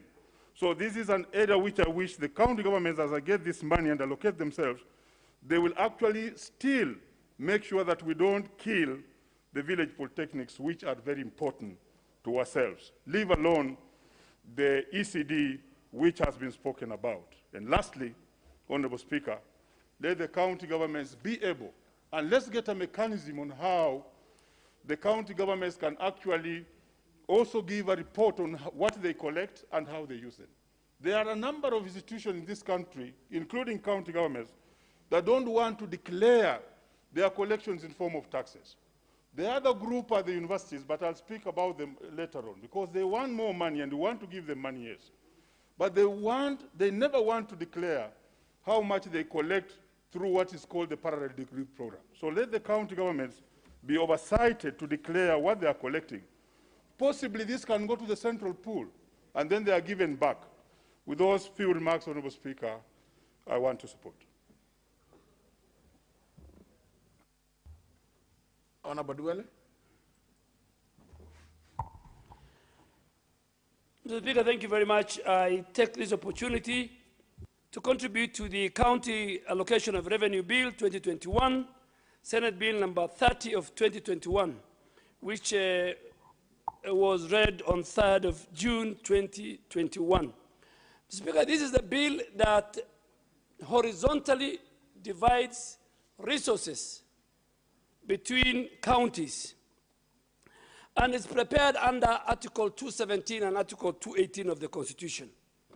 And this is a bill that allows the transfer of resources from the consolidated fund to the county treasury. Mr. Speaker, if you look at this bill, counties have been allocated 370 billion this year, this financial year, 2021, 2022, and they're supposed to share these 370 billion as equitable share between all counties. And you can see there's a growth, there's a nominal growth compared to last year of about 53 billion, translating to 16.9% compared to the 316 billion which they were given in 2020-2021 financial year. Mr. Speaker, the Senate, in its wisdom, has amended the schedule. It has removed the second schedule and substituted it with a new schedule. And this new schedule has increased the recurrent expenditure ceilings for county assemblies. And my interest was, why was this increased? It was increased from 33.2 billion in last financial year, this financial year ending, to 35.6 billion. And this is mainly one on the pending bills, which are before counties, and car grants for our colleagues who are in the county assemblies. And the same, there was no increment on the county executive. It remains unchanged, just like in the financial year. What are my submissions in as far as this bill is concerned? Mr. Speaker, let me first look at the high expenditure on personal emoluments. And I want the controller of budget to listen to me if she is watching. That, Mr. Speaker, the law is very clear. The PFM Act is very clear. Section 25, subsection 1B of the PFM Act, of the PFM Act, not Act, of the PFM County Government Regulation 2015 sets the limit of the county government expenditure on wages, salaries, and benefits at 35%. Mr. Speaker, as of today, county governments are at 52.9%. Mr. Speaker, we did not ask, Kenyans did not ask for a devolved system of government so that counties become employment bureaus. Kenyans asked for a devolved system of government in order to get closer access to water, access to health care, access to basic ECD education, access to roads. We did not ask for devolution so that governors can issue, and particularly now that they are about to go to elections, can issue letters of employment left, right, and center. And Mr. Speaker, the counties that are notorious, according to the report of the Controller of Budget, are counties like Baringo, Bungoma, Elgeyo Marakwet, Embu, Garissa, Isiolo, Kirinyaga, Kitui, Machakos, Meru, name them, about 25 of them, who have gone outside the ceiling. Outside the ceiling. I'm not seeing Kajiado, so you better read the report of the county, of the Controller of Budget. You know, I don't want to read for you.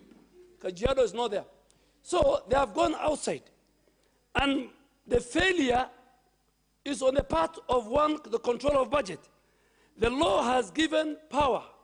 The Controller of Budget, under its own act, Section 5 of the Controller of Budget Act, salaries, and in fact read together with Article 207, subsection 3 of the Constitution, the Controller of Budget is to enforce compliance, to set the 35% limit by exercising her powers on withdrawal from the county revenue account, unless the Controller of Budget has gone to bed with these governors.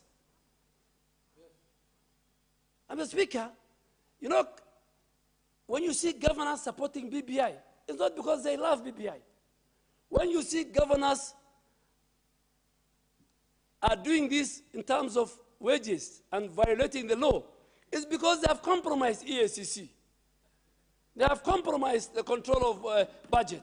They have compromised the officials of the Auditor General. This constitution created certain institutions independent to protect the law and to protect public resources. So the controller of budget must make sure those counties that have gone overboard. Mr. Speaker, my second point is the low expenditure on development budget. Mr. Speaker, the controller of budget in her reports for the 9 months preceding this financial year 2020-21 said in her report that county governments spend only 48 billion on development activities, representing an absorption level of 25%. Cumulatively, all the counties put together, they spent 193 billion. Section 107, subsection 2B of the PFM Act 2012, Mr. Speaker, this House passed, provides that over the medium and a minimum of 35% of county revenue must be spent on development. Speaker, work in our counties. There's nothing going. Maybe they have built an office for the governor. They have built an office, assembly for the county assembly. Nothing else. And I don't want to become a governor. Those counties with low absorption rates, development absorption rates, are notorious. Nairobi, Kisumu, Lamu, Baringo, Nakuru, Samburu, Garissa. My county is appearing everywhere. And the reason why we are appearing everywhere, because we elected a character who cannot fit to be a leader. And that's why the only money we gave to him, the only money we gave him, the World Bank, he's in court. Mr. Speaker, my third and final point is again the delay in the disbursement of the equitable share by the National Treasury. The National Treasury, Mr. Speaker, is killing devolution. Speaker, the exchequer of counties should reach their respective county revenue accounts as per the disbursement schedule approved by the Senate. The Minister for Finance has no choice. The schedule is approved by the Senate, the custodian of devolution. The minister must follow that schedule. And of course, he has not been following it. In the first 9 months of the financial year 2020-2021, the National Treasury has disbursed a total of 158 billion to counties at an equitable share of revenue raised nationally, which accounts for 50.2% of the annual equitable share of revenue. The disbursed amount of revenue raised during that financial year should have been higher. So you don't give money. So what has happened? Today, if you go to counties, including mine, officers are not working. Vehicles are grounded. Garbage is not collected. Electricity bill has not been paid. Not because there's no money, because the National Treasury is not disbursing enough money for development. Now governors have gone to a situation where they want to eat M&E, operations money, the fuel, the flowers, money for newspapers, money for office rent, money for Kenya Power. They are not even remitting statutory deductions. Finally, Mr. Speaker, it's on pending bills. The minister cannot come to this house and ask for compliance. The house to give him. We can't give you powers. The minister must give money, and county governments and national governments must pay. These pending bills is part of the national debt. The money Chinese, we owe Chinese and other countries is the same money Kenyans owe this government. Yes, a debt is a debt. If this government can't pay the debt of our people, then why should they bother about paying the debt of China? Why should they pay the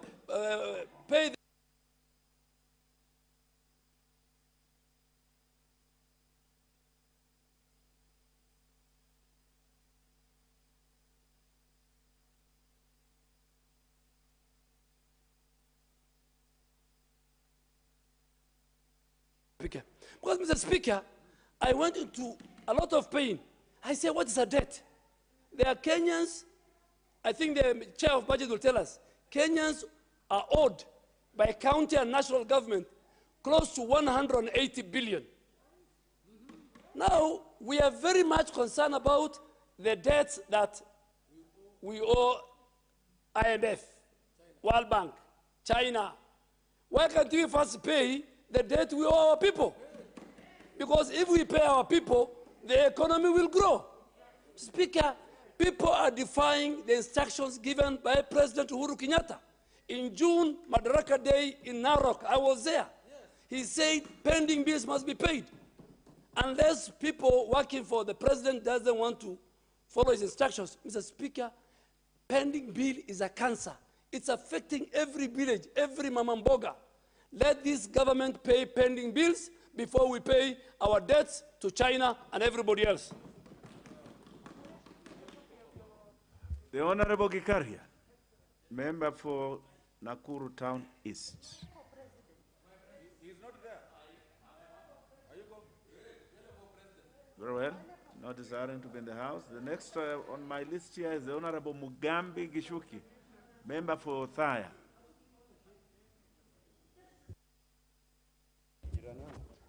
Thank you, Honorable Speaker. Honorable Speaker, I rise to support. Honorable Speaker, this is a very important bill. As you know, we are devolving 370 billion to the county government. And Honorable Speaker, this is quite a substantial amount of money that we all need to see that it's put into proper use. Honorable Speaker, when you go around counties, you see a lot of wastage, you see a lot of projects, Honorable Speaker, started and not completed. Honorable Speaker, this happened to be a very risky year where everybody wants to start a project and live without care whether it will be completed or not. And this is the start and the beginning of all these pending bills, Honorable Speaker. Honorable Speaker, we should have a framework where we are sure that nobody will begin a project without providing total funds for that project. Because anytime we just start a project because we can afford or we've put aside 10% mobilization fee, after, Honorable Speaker, when the contractors do the work and they submit their certificates, there's no money to pay, Honorable Speaker. And this is how we are authoring the pending bills from the word go. Honorable Speaker, we must have a framework. We must guide our counties to ensure that the way they budget does not create these pending bills from the word go. Honorable Speaker, we know that the county assemblies should be able to monitor and to oversight the executive at the county level. But when you look at the capacity, Honorable Speaker, that some of those county assemblies have, they're not able. They're not able, Honorable Speaker. And most of them actually get guidance on what to vote for, on what to do from the same executive. Honorable Speaker, we need to have a framework of strengthening oversight at the county level, Honorable Speaker. We either provide budget offices or offices that can give capacity, build capacity within the county assembly, so that county assemblies are properly equipped to oversight the executive, Honorable Speaker. Honorable Speaker, we've been having this debate of degree which many members are taking so casually. But Honorable Speaker, when we talk about 370 billion, and then you just want to pick somebody on popularity basis just because he's able to go around every morning in all homes taking a cup of tea, and then you tell them to go and oversight 370 billion. Honorable Speaker, we are failing from the word go. And that is why this issue of the degree should be taken very seriously, so that the people we take to counties, the people we bring even to this parliament, Honorable Speaker, are able to understand their roles. They are able to take their job description, Honorable Speaker, seriously. And it's the only way we can make sure that we have value for money, Honorable Speaker. Because whether we give all the money from the exchequer, and then the money, those funds are wrongly applied, we'll never get value for our money, Honorable Speaker. Honorable Speaker, when you also look at the expenditure we have at county at the current level, Honorable Speaker, it's worrying. It's worrying that first, the current expenditure being mainly salaries, it will always take precedent of development. And if we continue allocating the huge amounts of funds devolved on only salaries, will not go far, Honorable Speaker. Some of these counties have been receiving extremely huge amounts of money. You look at a county getting 12 billion every year, and in 10 years they've gotten 120 billion. But you go on the ground, you can't see, Honorable Speaker, where this money has been applied. But Honorable Speaker, occasionally you see that the same funds are coming back to Nairobi and perhaps being invested in structures, Honorable Speaker, that do not relate to the counties, Honorable Speaker. So we are bleeding, Honorable Speaker, through counties because of poor oversight, because of poor application of funds. And if we want to go forward in this country, when we remember that some of the default functions are so critical for the well-being of this country, we must make sure that the funds at the county level are properly applied. Honorable Speaker, we have devolved agriculture, for instance. Agriculture is the backbone of this country. Almost over 60% of our economy is reliant on agriculture. And when we have devolved agriculture, and then the funds allocated in those areas are not properly applied, there is no way, Honorable Speaker, this country will go forward. There's no way, and therefore, Honorable Speaker, we request that even through this House, we strengthen the PFM Act to make sure that we have even stronger mechanism to guide and oversight the big funds that we are taking to the counties, Honorable Speaker.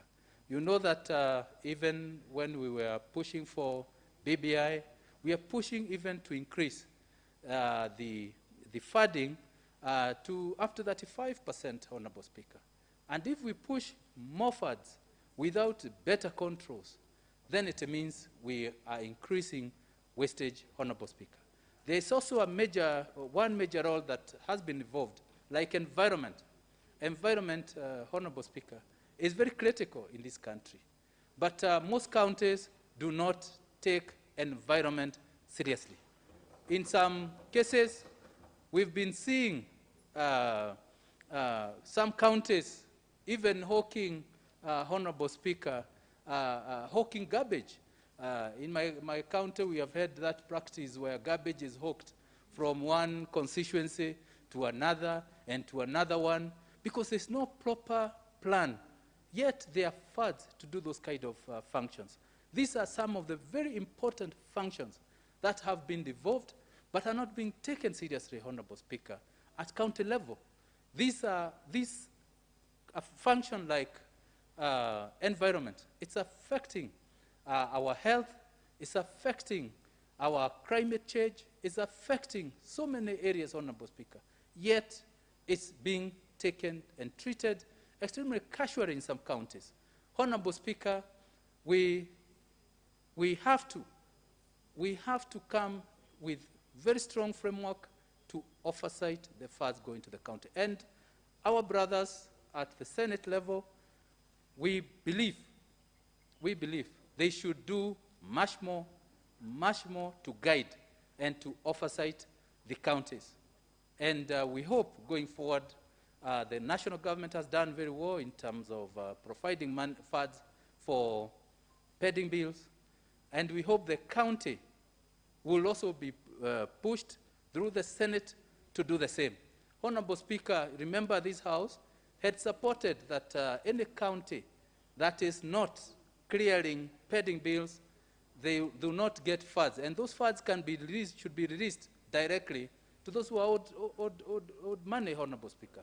The other day we looked at the report of pending bills, and only the county assemblies who forwarded their pending bills, but the executive did not, Honorable Speaker.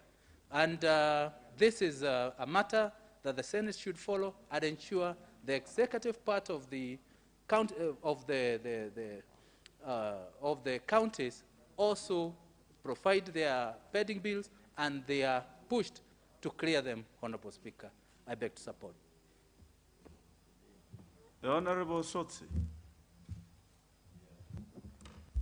Mr. Speaker, I rise to support this bill, which is very important, a bill allocating funds between the national government and our 47 counties. Mr. Speaker, just like has been said by other members, we have a lot of challenges in our counties. First of all, the issue of pending bills, which even in the budget that we are discussing is one of the issues that has been raised to be a problem even to the national government. And I want to support the proposal by the Budget Committee that we need to have a fund domiciled at the Treasury to manage this challenge of pending bill. They have proposed that we have a long-term bond that will be used to manage the problem of pending bill.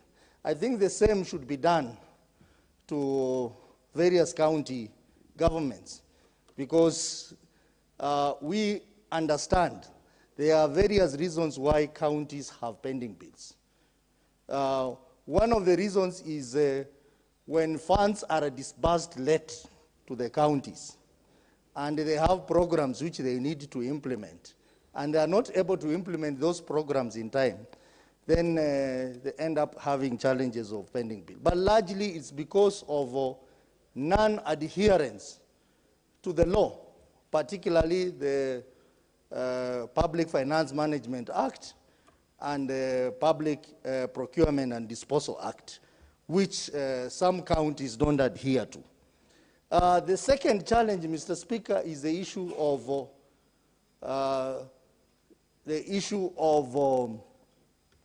disbursement, Mr. Speaker. We saw last night how some of our governors were making very desperate calls to the government to release money to them. Really, we must be very sympathetic to the governors, because how do you run counties without money?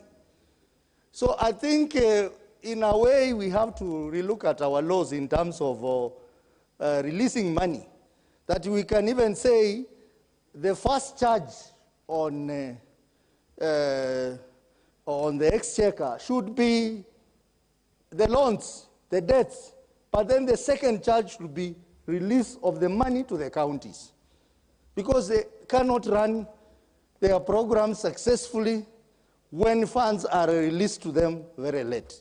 They plan, they have plans in place, but then those plans don't work because there is no money. The money comes late.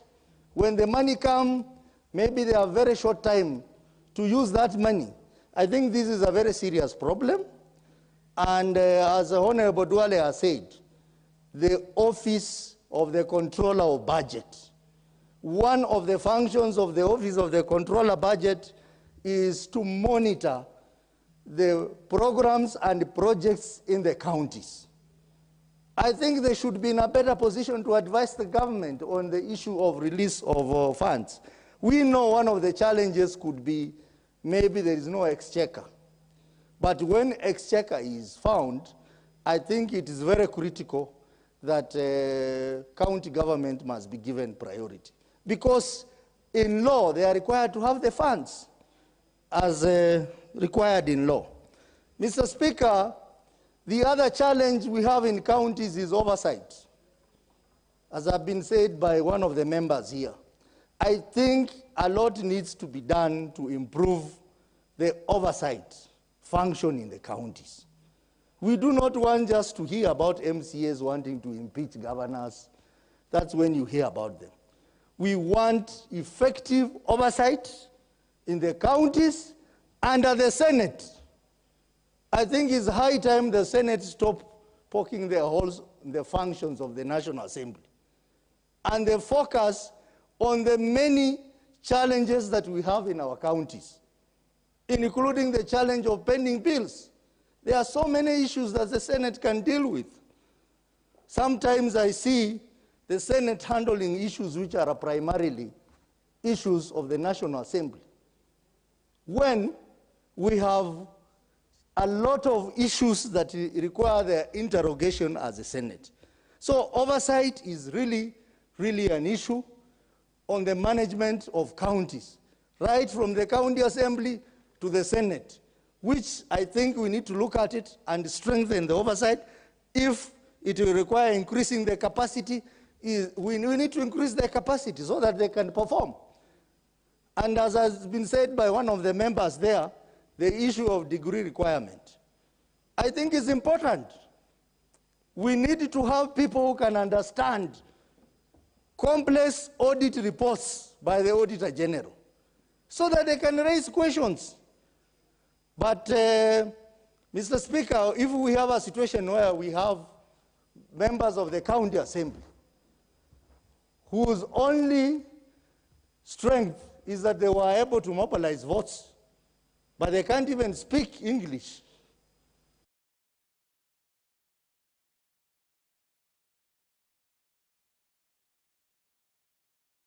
that they can even speak in vernacular, Mr. Speaker, that becomes a problem.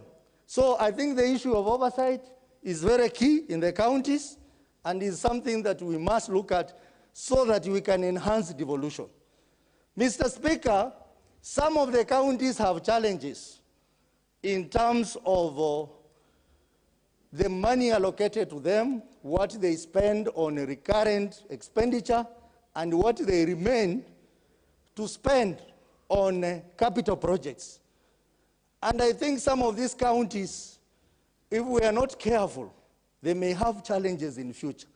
That is why some of us were supporting BBI, because BBI was going to increase allocation from 15% to 35%. And some of these counties were voting devolution. They talk about devolution, but when it matters to strengthen devolution, they are not there to talk about devolution. Mr. Speaker, one of the other things that I found very critical in BBI is the issue of giving powers to Senate to oversight on-source revenue. Also, instead of waiting like beggars for the county government, for the national government to send money to them. And I think this is one area that I fully support as one of the proposals in BBI, which I'm now saying that those who don't support BBI are not for devolution in this country. But those who support BBI are supporters of devolution in this country. Mr. Speaker, I support. The Honorable Shamala. The Honorable Sankok, what is out of order? You wanted to have to add your voice to this? No, he had mentioned me adversely. No, I don't support that is okay. people. But he was out of order because he cannot say that there is corruption in the counties and you want to increase money for corruption to happen in the counties at the same. It is well. The Honorable Sanko. Yes, sir. Just take it easy. Thank you, sir. It's okay. The Honorable Shamala.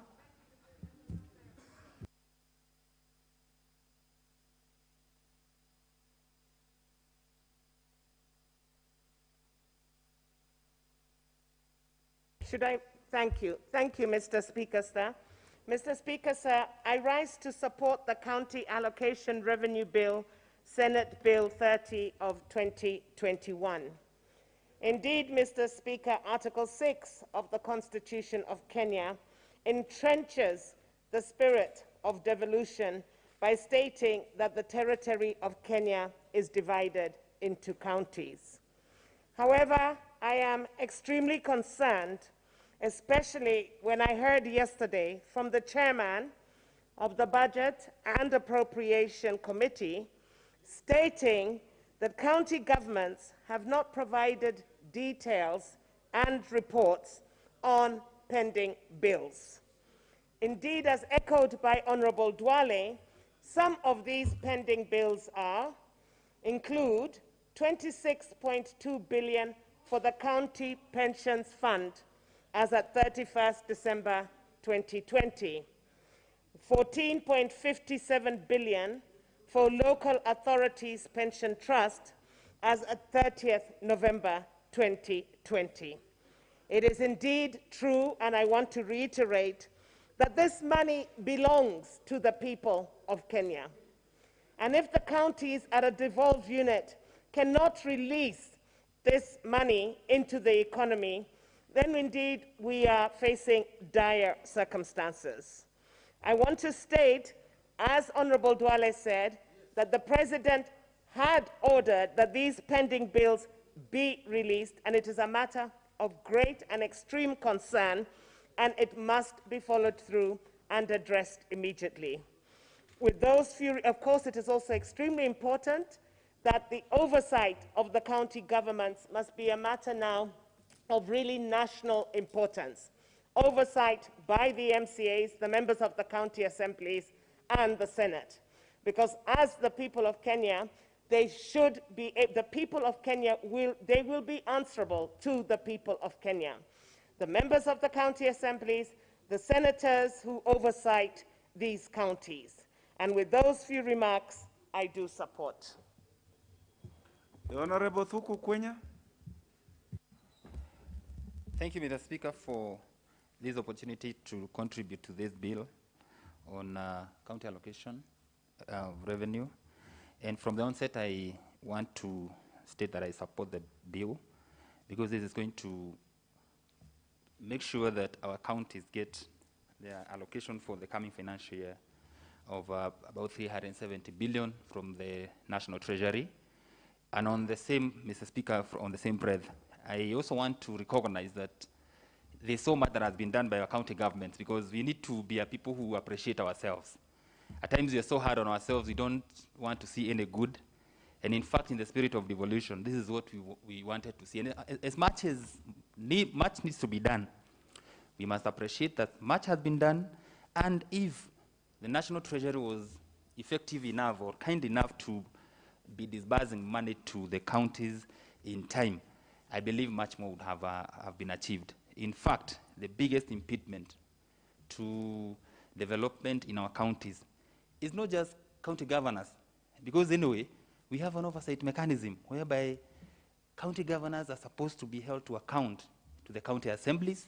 Secondly, we have the Office of the Auditor General, where they're supposed to flag off issues of misappropriation. We have institutions like ethics and anti-corruption. We have all these institutions and Office of the, Controller of Budget, where they're supposed to work in tandem and in unison, so that then we see that our counties deliver as it is expected of them by our citizens. Mr. Speaker, this allocation of 370 billion is becoming a big debate. But we're also forgetting that our counties generate own income through the revenues that they collect through levies, licenses, and monies like that, of which is never seen to be accounted for. The public do not have a feel of the monies that they pay in terms of those levies. And therefore, Mr. Speaker, maybe Senate should come up with a mechanism whereby every county should publish the kind of monies that they collect.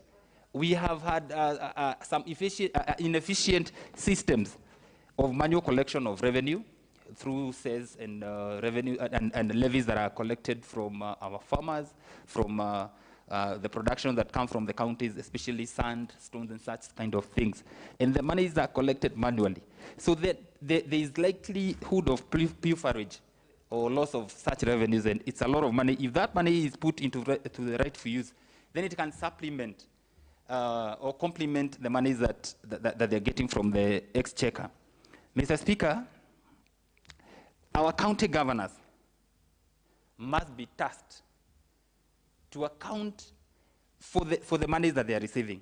And in accounting, budget-making process should be a priority, and the priority of the asset of the Senate, even as they oversight our counties, because you find that our governors or the executive in the county government are allocating so much money for what I would call social handouts, and in the name of social welfare. You envisage, or you see in the Constitution, the drafters of the Constitution envisaged a situation whereby the government would come in handy, according to Article 43 of the Constitution, to empower people or to bring about economic, social rights. But now what the county governments are doing, they're doing handouts that are really going to, maybe with a focus of winning the citizenry for them to vote for them in the coming elections.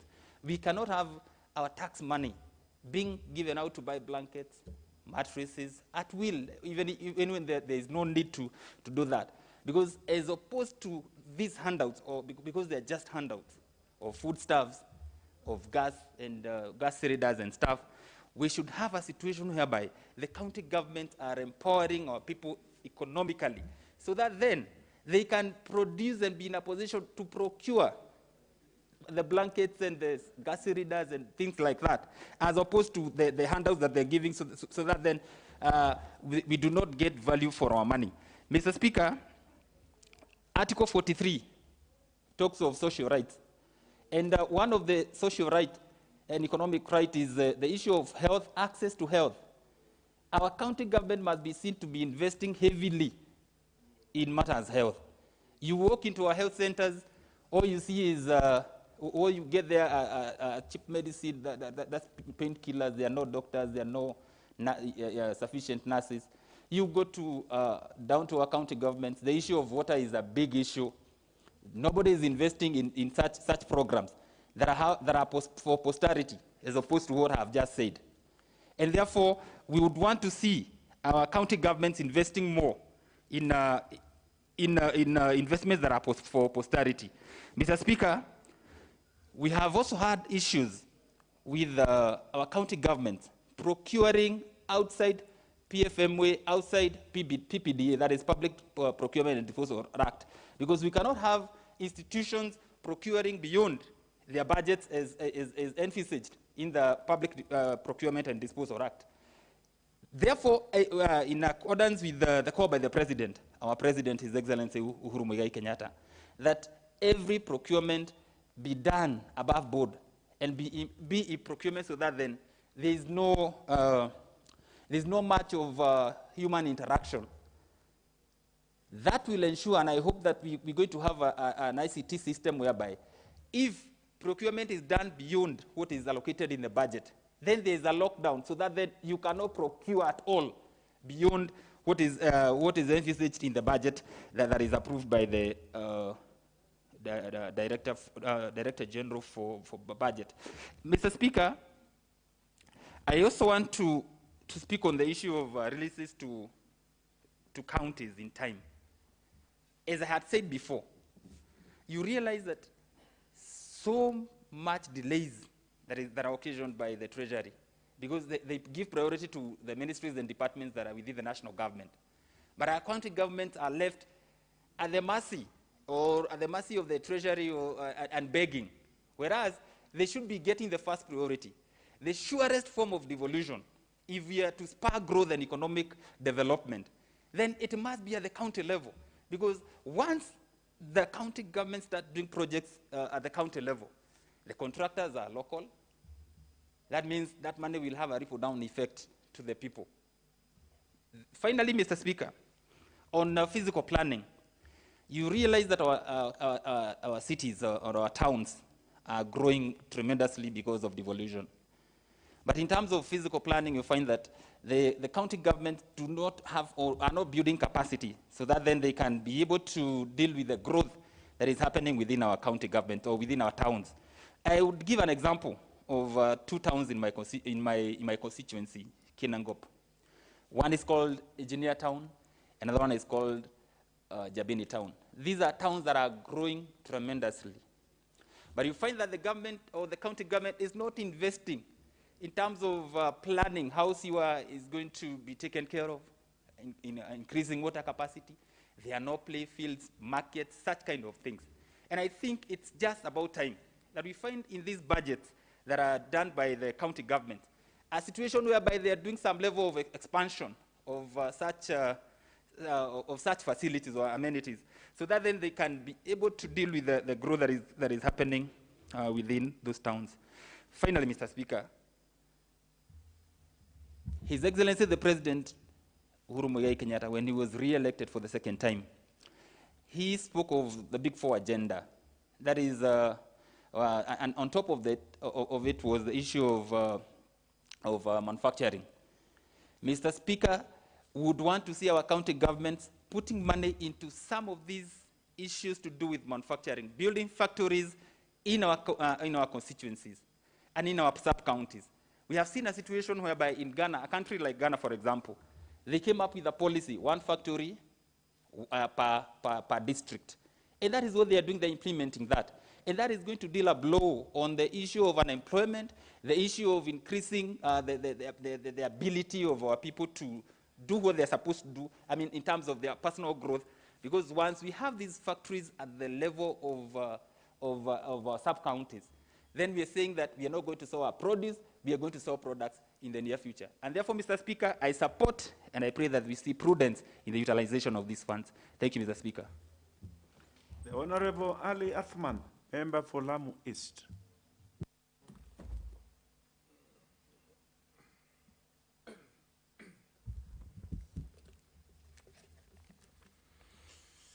Asante Mheshimiwa Spika.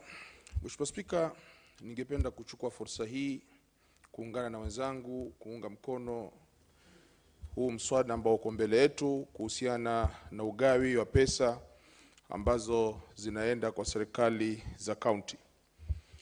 Mheshimiwa Spika, kwa kweli Wakenya mwaka 2010 walisimama kidete kuhakikisha kwamba wamepitisha katiba ambao zitakuwa na serikali za counties. Mheshimiwa Spika, kutokana na hilo matarajio ya Wakenya yalikuwa ni mengi sana. Miongoni mwao ni kuona ya kwamba huduma zimeweza wafikia kule mashinani na kuhakikisha kwamba usawa umepatikana na kuhakikisha kwamba wamefurahia na zile huduma katika nchi hii ambazo zilikuwa zifike kwa kila hizi sehemu ambazo ziliweza kugawanywa sehemu 47 katika nchi hii. Mheshimiwa Spika, vile vile ni jambo muhimu sana na ni jambo ambalo lahitaji kuzingatiwa ya kwamba zile fedha ambazo zinaenda katika serikali hizi za county ni fedha ambazo zahitaji kuwahudumia wananchi, Mheshimiwa Spika.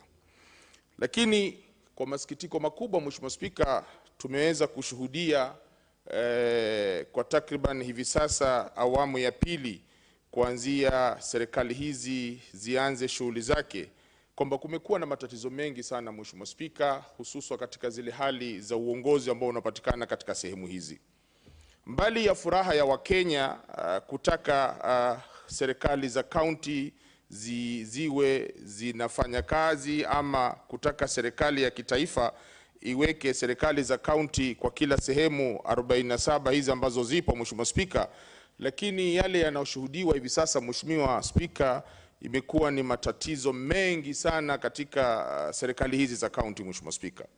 Na ukweli ni kwamba Wakenya wanahitaji huduma, Mheshimiwa Spika, lakini yale madhila na mateso ambayo yanaonekana hivi sasa, Mheshimiwa Spika, yanasikitisha sana, Mheshimiwa Spika.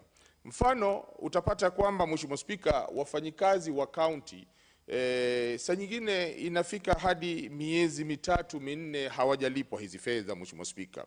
Na pengine niseme tatizo hili mara nyingi huwa linaambatana na kutokana na kuchelewa kulipwa hizi fedha, Mheshimiwa Spika, kwa hizi serikali. Lakini mbali ya hayo, Mheshimiwa Spika, nataka tukumbuke ya kwamba haya yote yalifanyika kwa sababu ya kusawazisha na kwa sababu ya kuweza kuinua na kuendeleza uchumi, Mheshimiwa Spika. Lakini yanapopatikana haya, Mheshimiwa Spika, huwa ni jambo la kusikitisha sana. Utapata kwamba kama nilivyosema, wafanyikazi wanateseka. Utapata kwamba pengine mtu ameweza kufanya kazi yake, ameweza kufanya kazi ambayo labda pengine amepewa na hizi counties, na pengine ameweza kuchukua mikopo benki kwa sababu ya kufanya kazi hizi, lakini utapata kwamba pesa hizi anaweza kuzipata baada ya mwaka mmoja ama miaka miwili, Mheshimiwa Spika. Kutokana na hayo, Mheshimiwa Spika, ni vyema bunge hili na bunge la seneti na hata wale wajumbe ambao wako kule counties kuhakikisha kwamba mwongozo huu na mwelekeo huu unaendeshwa kwa namna unavyotakikana, kwa namna Wakenya wanavyofurahia, Mheshimiwa Spika. Vile vile ningependa kuchukua fursa hii kuiambia serikali ya kitaifa kuhakikisha kwamba hali hizi za kuweza kuchelewesha hizi fedha ambazo zinapangiwa katika serikali hizi za kaunti, wajaribu kuhakikisha kwamba ni mambo ambayo yanaweza kuwekwa katika njia ya usawa, Mheshimiwa Spika. Kwa sababu yanapotokezea haya, Mheshimiwa Spika, ndipo yale matatizo yote ambao tunayozungumza hapa kuhusiana na mambo ambayo yanapatikana, ndio yale ambao hivi sasa wengi wameweza kuyazungumza, ya kwamba utapata kwamba uchafu umedorora katika counties nyingi. Utapata ya kwamba huduma nyingi hazifanyiki, na hivi sasa kama sijakosea, Mheshimiwa Spika, counties wamepeana ilani ya kwamba ifikapo tarehe 24 mwezi huu basi watasitisha huduma zao zote. Hili ni kutokana kwamba serikali ya kitaifa bado haijawapelekea ule mgao wao ambao ulikuwa umestahili kupelekewa katika ile bajeti ya mwaka 2020 na 2021, Mheshimiwa Spika. Mheshimiwa Spika, kwa kweli kuna umuhimu mkubwa sana ya kuhakikisha kwamba Wakenya wamefurahia na huduma ambazo zinapatikana katika serikali zote mbili, Mheshimiwa Spika. Wale wanaongoza katika serikali hizi mbili wahakikisha kwamba Wakenya wameweza kufurahia na huduma hizo na kuhakikisha kwamba wameweza kuwajibika na kazi zao, Mheshimiwa Spika, na kuhakikisha kwamba wameweza kuonyesha uongozi mzuri, Mheshimiwa Spika. Kwa sababu, Mheshimiwa Spika, nafikiri haitokuwa ni jambo la busara tusimame hapa leo tuanze kulaumiana, kwa sababu dunia hii hakuna ambaye ni mkamilifu, Mheshimiwa Spika. Mkamilifu ni Mwenyezi Mungu peke yake, Mheshimiwa Spika. Lakini unapochukua majukumu na kuchukua kiapo cha kuhakikisha kwamba umekubali kuchukua wadhifa yule ambao unaopewa kama kiongozi, basi ni jambo la busara kuhakikisha ya kwamba umeweza kutekeleza yale ambao ni ya usawa, Mheshimiwa Spika. Mheshimiwa Spika, matatizo ni mengi ambayo yako katika serikali hizi za counties, na ukweli ni kwamba kuna dharura na kunahitajika pakubwa kuweza kuyarekebisha matatizo haya. Tukianza kwanza na kuhakikisha ya kwamba migao hii ambayo tunaweza inagawanywa kila mwaka kwa serikali hizi za county, kuhakikisha kwamba imeweza kufikishwa katika kila county kwa wakati unaofaa bila ya kucheleweshwa, Mheshimiwa Spika. Vile vile wale wahusika ambao wanasimamia fedha hizi katika sehemu hizo ni wahakikishe ya kwamba wameweza kupeana ama kutekeleza zile huduma zinazohitajika, Mheshimiwa Spika, kwa namna inavyofaa na namna inavyotakikana, Mheshimiwa Spika. Vile vile wafanyikazi ama tuseme, Mheshimiwa Spika, swala zima la siasa katika sehemu hizi, utapata kwamba, Mheshimiwa Spika, Kuna malalamishi pia katika counties nyingi, utapata ya kwamba wale ambao ni wahusika wakuu zaidi wanatembea kisiasa badala ya kutembea kiuongozi. Mheshimiwa Spika, ninavyofahamu mimi ya kwamba yeyote ambaye ametoka katika kaunti ile na anastahili kupewa labda kazi ambao anaweza kuifanya katika sehemu ile, haimaanishi ya kwamba labda pengine awe ni mtu wako kisiasa ama awe si mtu wako kisiasa. Mheshimiwa Spika, la msingi ikiwa anastahili kupata kazi ile, basi ni sawa wale wahusika waweze kuchukua fursa hizi, Mheshimiwa Spika, na kufanya usawa katika kuendeleza mambo kama haya. Mheshimiwa Spika, kwa haya machache, Mheshimiwa Spika, ningependa tu zaidi kuihimiza serikali ya kitaifa kuhakikisha kwamba matatizo haya hayapatikani, kwa sababu yanapotokezea mambo kama haya, Mheshimiwa Spika, ndiposa zile shida nyingi ambazo utaziona zinajitokeza katika counties na lawama zinakuwa nyingi, na ule uchumi unaanza kuleta shida katika sehemu zile, kwa sababu zile fedha huwa hazijakuwa na utaratibu ama zinapokuwa hazijafika katika sehemu hiyo, Mheshimiwa Spika, basi ni wengi ambao wanapata matatizo na wanapata shida sana kutokana na hali hii. Kwa haya machache, Mheshimiwa Spika, naunga mkono mswada huu na kuhakikisha kwamba hili limeweza kutekelezwa kwa njia inayostahili. Mheshimiwa Spika, asante. The Honorable Ole Sankok, you're on this list, but you had already spoken to this. Yes. So I'll give to the next one, and that is the Honorable Martin Owino, member for Ndiwa. Thank you, Mr. Speaker. First, I want to say I rise to support this bill, County Allocation Revenue Bill number 30, 2021. Mr. Speaker, I'm a supporter of devolution, and I believe as a house we have to put all the efforts required so that we can have our devolution thrive, both addressing issues at the county level and also at the national level. Mr. Speaker, one area which I'm really passionate with is health. And I think even if we give the counties money or they generate money from facilities, there was an order which was very efficient. And Dr. Nyikal really participated in authored this Facility Improvement Fund.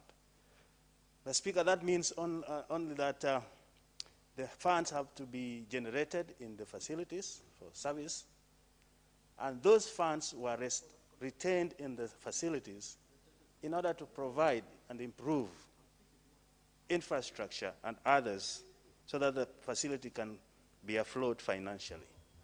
But there was a circular, Mr. Speaker, that came and removed those, meaning that those facilities in A&A now goes to the county revenues account and then reauthorized to be used. And when they go there, Mr. Speaker, they get swallowed up in the budgeting. And they can only now be given money back as budget, which actually never come back in time. Right now, Mr. Speaker, as I stand here, all health workers in my county have down the tools. Some people are even being removed from the wards because there are no personnel. The Speaker, on that vein, there were some facilities which were taken and made COVID-19 treatment centers. That means all the services which they were doing, including delivery and others, which used to generate income to those facilities, vanished. The Speaker, those facilities are not even paying now their utilities, not even support staff. So those facilities are dead. And you can imagine how people are suffering. The Speaker, talking about this bill, I want also to add my voice to this pending bill. Mr. Speaker, this pending bill, which is being talked about, has become another animal to defraud Kenyans. There's no pending bill. If we are doing program-based budget, meaning you put a program or an intervention and you allocate funds for it. So what is happening here is that the Treasury is not disbursing money to the counties. So we should talk of money being owed to the counties in another way. But now, if we don't disburse money efficiently, on time, these contractors who have done their work bring litigations. So we have other money accruing on top of what was supposed to be paid for a program. Now, if you lump it and you get to pay them like that, that is where one member here said, instead of 90-something, it came back to 40s. It's another vehicle which we are going to lose money through. And I urge this House to look into that very carefully, Mr. Speaker. The other issue is, Mr. Speaker, there is a disconnect between some of the funding for the counties and also national obligations. For example, Mr. Speaker, the disasters, the fires, the floods, and all the food insecurity are left for the counties because agriculture is devolved. But there is no sufficient money allocated to this. I think I'm preaching to the choir here because the members of parliament are really struggling when it comes to disaster. They expect you to respond with your CDF, and you don't see any effort from the counties because they don't have adequate allocation of this.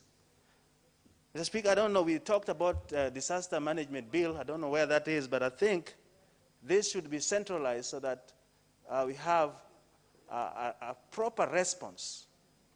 The Speaker was watching television and I saw how the land was moving underneath some houses, I think in the coastal region. And it's very painful because the victims are alone. The county government would like to respond, but there are no resources. How do they do it? The national government response is not clear, it's not streamlined. And we cannot respond to disasters from Nairobi to all counties. So there's a disconnect even in funding. And I think there's a gap, Mr. Speaker, that this House should look into. The other disconnect is, and the safe fly, Mr. Speaker, is a menace which cuts across many counties, from Lambwe Valley to Mbeere North and South, and many other areas in Western area. Mr. Speaker, today, as we speak, we lose 20 billion of economical nature because of the mortalities of livestock, the drugs that are used. And but I thank Kentech, which has been dismally funded to do this job. Mr. Speaker, to date, we have just allocated 180 million for Kentech. And I've just compared with the loss which incur every year, 20 billion. This is a livelihood of our Kenyans, which could have done better if the proper intervention of this fly was done. To me, if we allocate this money, 180 million now, that's what we are appropriating here, that it means then it's kind of a national government funding the Kentech to do the work. Then the counties will have no response. And this fly continue to ravage the livelihood of many Kenyans. So what I'm trying to say, as much as we push activities to counties, there are some funding gaps that negates those activities. And Mr. Speaker, I think that should be looked into in perspective so that we have good funding. In fact, the Ministry of Agriculture had recommended we appropriate or allocate 710 million to cater for research and interventions.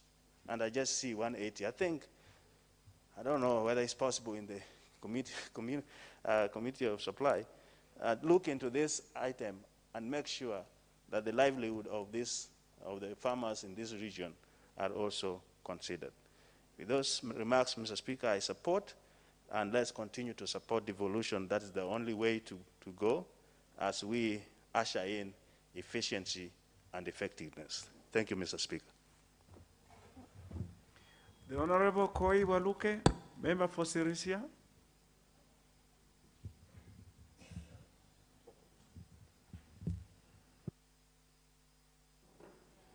Honorable Speaker, I'm not ready. Yeah. Very well. Very well. We will now have the Honorable Shaban Namsi, member for Taveta.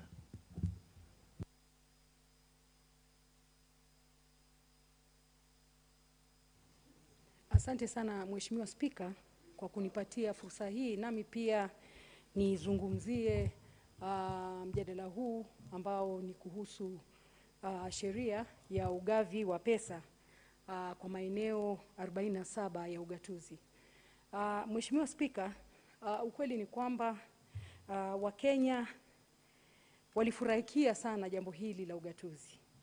Lakini vile vile muda unavyoenda kukawa kuwa pesa kwanza zikifika zinafujwa, pili pesa hazifiki kwa wakati unaofaa, na tatu mara nyingine wanavuka mwaka pesa zote hazijafika kwenye maeneo ya ugatuzi.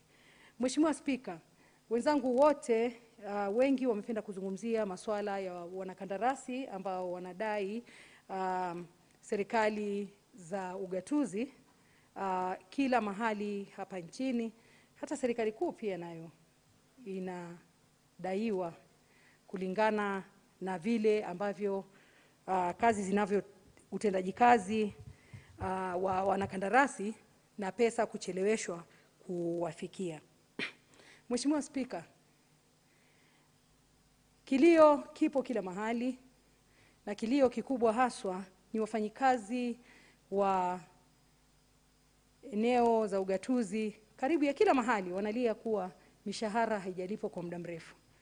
Mheshimiwa Spika, hawa watu ni Wakenya ambao walikuwa wamesherekea jambo hili la ugatuzi, na jambo hili sasa ni kama linawaangamiza. Linatuangamizia watu kwa sababu mtu atalipa nyumba pale anapoishi, alipokodisha. Vile vile mtu atanunulia watoto wake chakula namna gani, na hata kusomesha watoto namna gani. Mheshimiwa Spika, kila mahali ukienda kule tunakotoka maeneo bunge ni vilio, vilio, vilio. Mheshimiwa Spika, hakuna haja ya sisi kuzungumzia swala hili na kuliweka kwenye sheria, kwa sababu ugavi wa pesa uko ndani ya sheria, tukishaipitisha na tutaipitisha, lakini pesa hizi zisiwafikie wale wananchi kwa maeneo yale ya ugatuzi. Mheshimiwa Spika, langu ni kumzungumzia wenye haswa waziri ambaye anasimamia masuala ya fedha kwenye serikali ya kitaifa, waziri Ukur Yatani, kuhakikisha kuwa haswa yeye ambaye alikuwa gavana kabla hajafika hapo pale alipo sasa, anajua matatizo yaliyoko kule kwenye maeneo ya ugatuzi. Mheshimiwa Spika, si hivyo tu, ukiangalia hata huduma zile ambazo tunazihitaji kule maeneo yetu, maeneo ya bunge, yani katika maeneo ya ugatuzi, wananchi wanateseka kwa sababu hata huduma ya afya, maji ya kunywa, kazi za kilimo zote zimeharibika. Mheshimiwa Spika, bila wafanyikazi wa serikali kuweza kusaidia wakulima ama wananchi kupata maji ya kunywa, basi magonjwa yatazidi kila siku, kwa sababu utakosa chakula na mwisho utakosa maji ya kutumia na mwisho itakuwa ni ugonjwa. Sasa huduma za afya kule mashinani zote zina matatizo makubwa sana kwa sababu fedha hazipo. Utakuta kazi za kikandarasi zimefanywa, zimeachwa nusu nusu, wale waliomalizia wameondoka na ufunguo za maeneo yale. Kwa hivyo maeneo yale hata hayawezi kutumika. Majengo yamejengwa, yamebaki hayawezi kutumika kwa sababu wanakandarasi hawajalipwa. Mheshimiwa Spika, hatuwezi kuwa na nchi ambayo tunajivunia kuendelea kama watu wetu wanalia hawapati mishahara. Mheshimiwa Spika, hatuwezi kuwa na maendeleo kama wananchi hawawezi kupata maji safi ya kunywa. Mheshimiwa Spika, hatuwezi kusema kuwa sisi tunategemea kilimo nchini wakati wafanyikazi wanaosimamia na kufunza wakulima juu ya kilimo hawajapatiwa mishahara yao kwa miezi hiyo yote. Mheshimiwa Spika, nafikiria si siri kuwa magavana wote wamekuwa wakilalamika kuwa pesa hazijafika. Lakini vile vile pia magavana wakipata pesa zikifika kwenye serikali za ugatuzi wanatakikana kuhakikisha kuwa wamesimamia kisawasawa ili pesa zile ziweze kutumika kwa huduma zile ambazo zinatakikana kumsaidia mwananchi pale chini mashinani. Mheshimiwa Spika, watu wengi wamekuwa na shida, haswa wanakandarasi kuwa hawapati malipo. Wengine wamechukua mikopo kwenye benki na wanashindwa kulipa kwa sababu ya kuweza kutekeleza miradi ile ambayo walikuwa wamepatiwa kwenye kandarasi. Mheshimiwa Spika, lazima waziri na serikali yetu ya Kenya ihakikishe kuwa pesa zinatoka kwa wakati unaofaa, ndio serikali pia isiingie hasara, manake zinavyochelewa kulipwa ndio wale wanakandarasi pia wanadai zaidi. Mheshimiwa Spika, swala hili la malipo limecheleweshwa na serikali inaingia hasara, mwananchi anaingia hasara, manake pesa hazifiki kwa muda unaofaa. Mheshimiwa Spika, sina mengi ya kusema isipokuwa kuunga mkono kuwa isiwe tu ni sheria tunapitisha, pesa hizi bilioni 370 ni lazima zifikie maeneo ya ugatuzi ili fedha hizi ziweze kuwasaidia wananchi waweze kufurahia matunda ya ugatuzi. Mheshimiwa Spika, naunga mkono. The Honorable Kimari, member for Mathioya.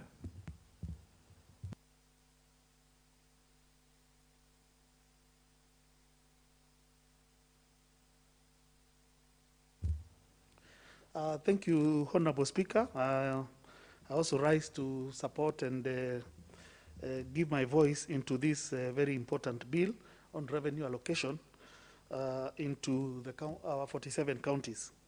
Honorable Speaker, the issue of devolution cannot be gainsaid, and I think this is a very important thing that came into this country. And we have seen monies allocated to the counties continue to rise, Honorable Speaker. And for me, Honorable Speaker, what we would want to see is perhaps we need now to start seeing better oversight. Better oversight and those areas to be strengthened, Honorable Speaker, especially involving our county assemblies, Honorable Speaker.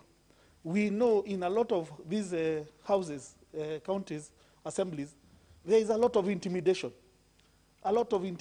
to the point where they are not able to carry out their work thoroughly and well. We need to ensure that these can be anchored into law. We can ensure, for instance, issues like even county ward funds, which were going to be factored in the BBI. Some of those issues, Honorable Speaker, can even be done by this House without necessarily going into a referendum. We need to ensure that our county assemblies are solid, they have their own budgets, their wards have certain amounts already factored, so that as they work for their respective counties, they will be able to work knowing that they will not be intimidated, that they will not get development, because we've seen this happening in a lot of areas. Honorable Speaker, even our brothers here in the Senate, we would also want to see them being able to oversight the counties in a better way. Honorable Speaker, we have seen a lot of overlaps, and I think this has already been mentioned here. We've seen overlaps. Roles that can be easily handled by this House are also duplicated by our brothers in the Senate.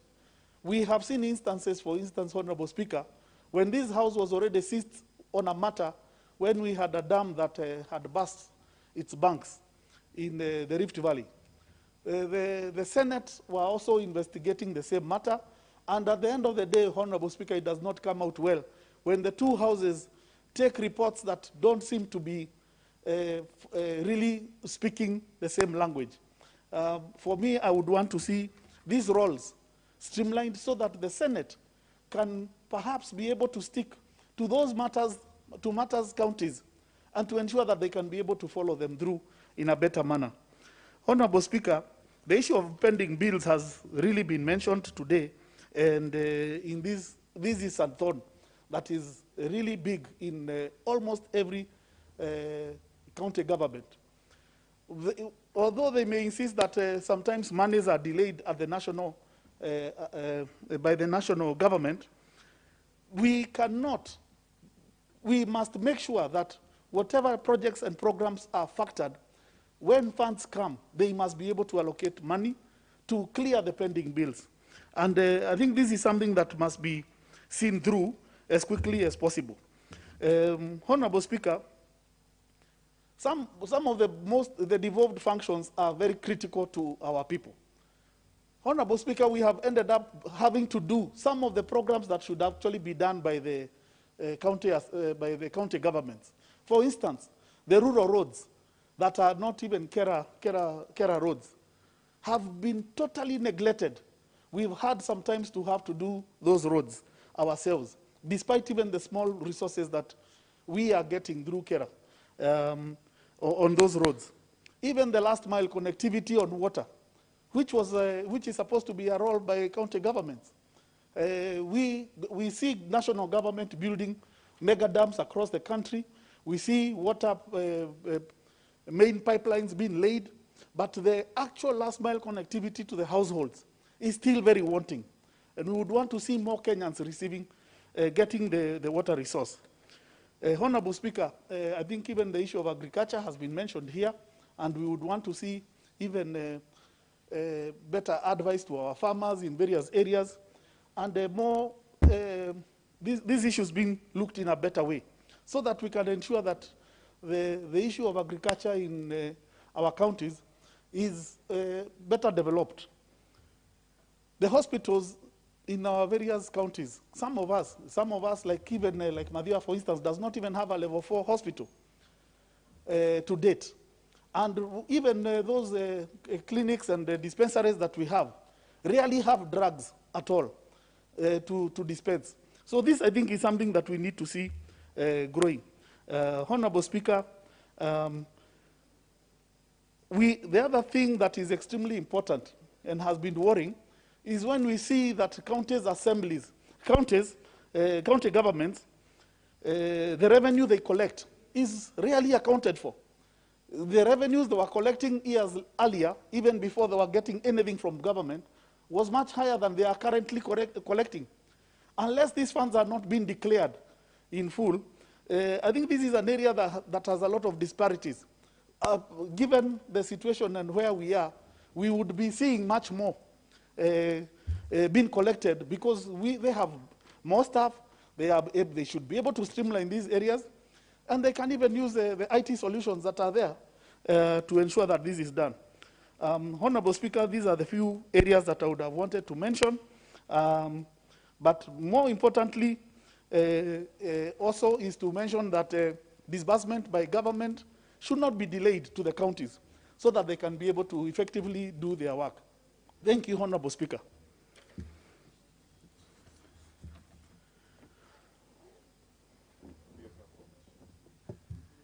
The Honorable Nyenze Edith, member for Kitui West.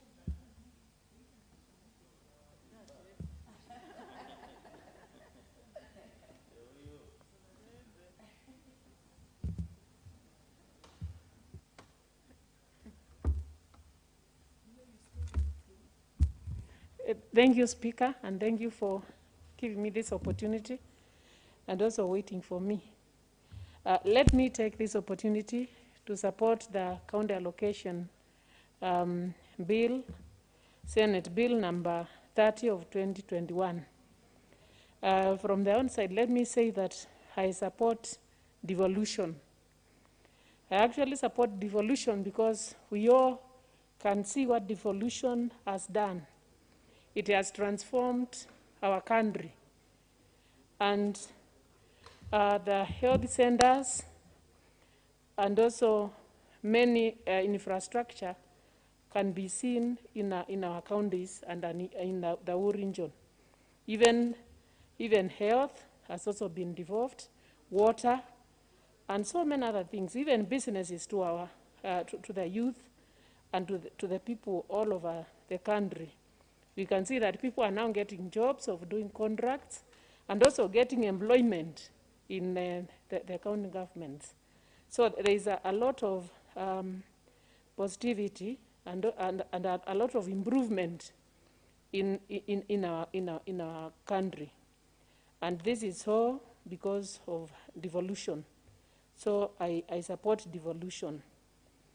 But devolution has also some issues which have come with it and which we need to improve, because if actually improved this devolution and our county governments, if they improved, and our government, if there was good policy on the governance in the county governments, then we would see our country really improve like other countries which have improved very fast. There was a time I went to Dubai and then when I was coming back, you see like you have come from a very developed country. Then when you look at the infrastructure in your country, you just pity yourself. But if we supported the counter assembly, and I mean devolution, and if we meant good use of the resources which are being devolved, then our country will be just like another developed country, because this one is a very good gesture of devolving money to the county governments. But then there are issues like own revenue, which the county governments collect. This money is collected from some of the money is collected from people who are very small businesses, who just have a business starting businesses, SMEs, some women who are just selling tomatoes. The revenue is collected from there. And then this money, you hear it's being put in sacks. It's being misused. It's being misappropriated. That is being collected from very needy, very poor people. So there's need to have a proper policy on revenue collection, a proper system of collecting this money, a proper system which would also say from what amount should this money, or from which businesses should this own revenue be collected from. Because some of the money is really being collected from very poor people. The businesses end up in collapsing, yet they are collapsing and the money is not being meant good use of. It's just being used by individuals. So there is need to come up with a proper policy on non-revenue collection and how this money will be used and from whom should this money be collected from. Then the other problem within devolution, especially in our county governments, is the bloated wage bills. And this one now, actually, you find a county government where one governor loses, and then all the employees, the old employees who were there in the previous government, being observed in the new government, and still they participate in the wage bill, they are paid.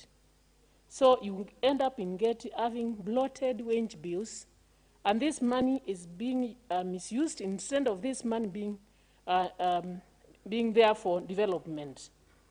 So there is need to come up with a proper structure so that if people were employed in the previous government, they should still be the same ones to continue, instead of at the new governor employing their new employees, yet they keep the old ones. The wage bill keeps on bloating, and this one actually gives up, development is the one which serves us. Then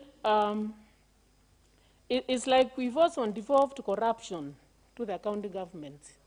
Corruption is being devolved to the county governments, and there's a lot of corruption.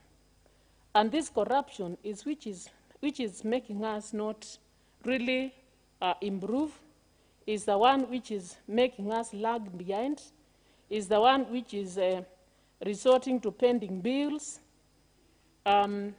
You find that some people are given some contracts in some counties. Some people are paid, some contractors are paid, others are not being paid. And in doing so, then they keep on taking these cases to court. And court cases, now the county governments end up in paying for these court cases, therefore compromising the money which was meant to be for development. So if we could have a structure like the CDF structure, whereby this amount is supposed to go for development, and this amount or this percentage is the one which is supposed to be for current expenditure, then our devolution we would see a lot of improvement, and our country would soon be a developed country. Because this one, devolution, it's actually a success story, only that we need to improve on oversight, we need to improve on the structure, and come up with a policy on how to improve the devolution. So with those remarks, Mr. Speaker, I support the bill. Thank you. The Honorable Mizigi Mnene, member for Taita Taveta. Well, thank you, Mr. Speaker, for also giving me an opportunity to add my voice to this county allocation revenue bill, Senate Bill number 30 of 2021.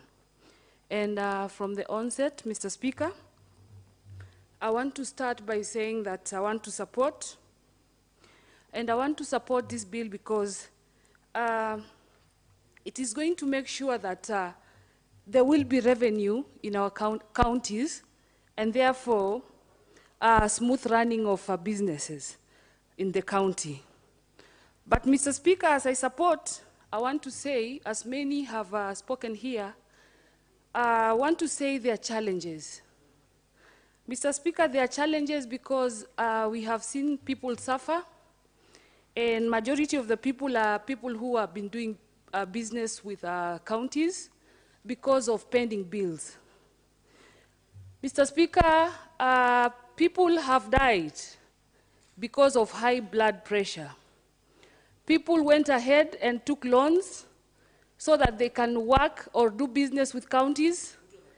And as at now, people are being auctioned because the counties have not paid them. Mr. Speaker, this is a very sad state of affair.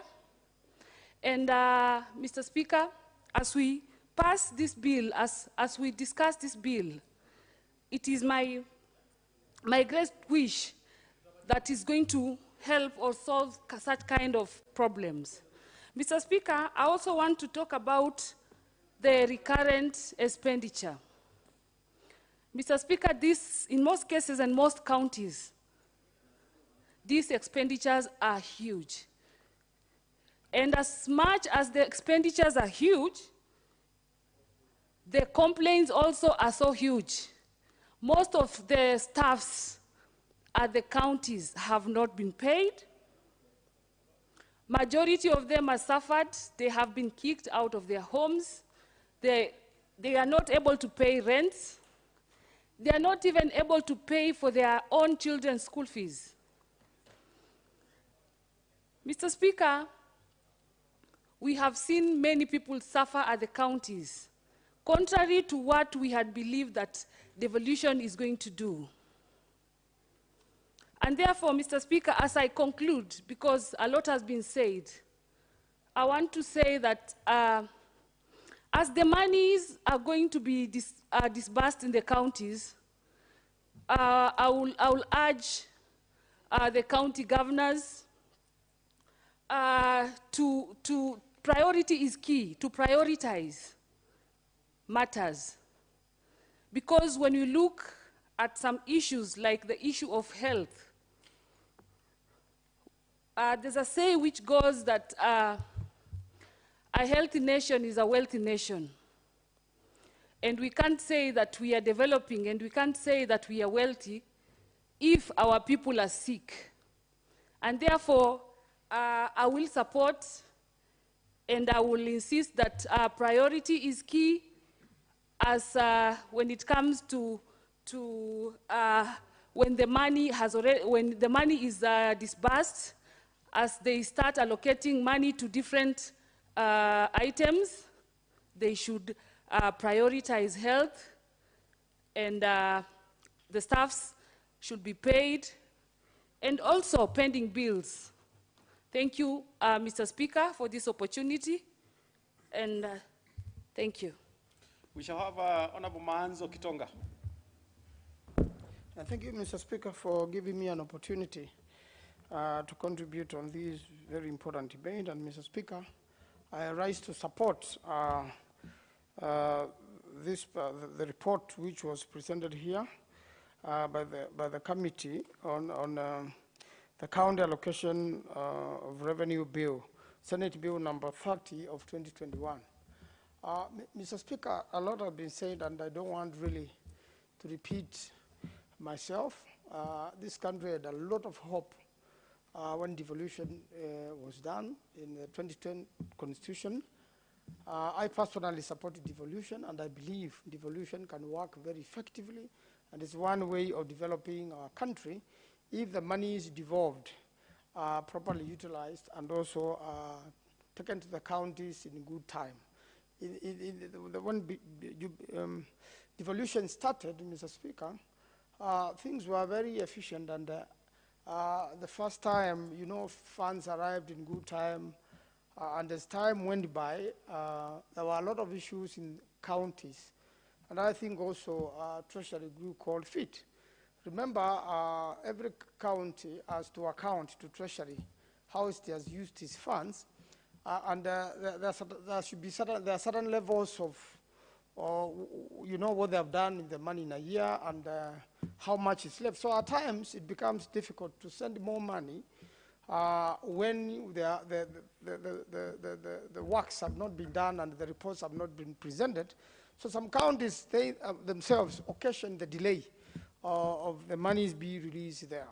As much as we urge Treasury to be efficient and to be on good time, also the counties have to be efficient. They have to do the procurement at speed, and also make sure that the pending bills are cleared in good time. The result of which is that there is delay in development. The counties incur more bills. We lose more monies into the delays and the interest rate and that sort of thing. And Mr. Speaker, that doesn't help our country. When you look at the roles which have been devolved, like agriculture, this is an agricultural country. That is one area. If farming is done well, and the counties are meant to do so, whether they are keeping livestock or they are growing, they're growing food. For example, in Makueni, we do oranges and mangoes. And this season is a season for oranges. And I can assure you, when you go to Makueni now, you get very, very sweet oranges. But what is left after local business people have sold to Nairobi and other markets is supposed to be processed by a fruit processing plant, which is in the county, which has had its own difficulties. When it first started and during its own construction, it was good. And then also, if you check almost in every county in Kenya, the monies they have already received, which is averagely 60 billion. Averagely, every county now, in the last 8 years or so, 9, have 60 billion. If you look at the works, and you see also compare with the monies CDF receive, you will find more development with the CDF, which receives 100 million a year, and yet these people receive monies in billions. If you look at the development, you will find that CDF with much less money has performed much better than the counties. And if you move around and try even to take stock of what 60 billion have done, you will realize the counties have actually utilized about 10 billion, and the 50 billion is lost, Mr. Speaker. This is lost to corruption, we did not devolve sufficiently the agency which fights corruption in this country, the EACC. We simply did not. So we need to invest more in EACC, and I think we need to have more training so that we have more credible team which works with the governor. Otherwise, a lot of money cannot be accounted for. And I believe if proper investigation is done, if EACC and the DCI were to move on a high speed, most of the governors will end up in jail together with their cronies.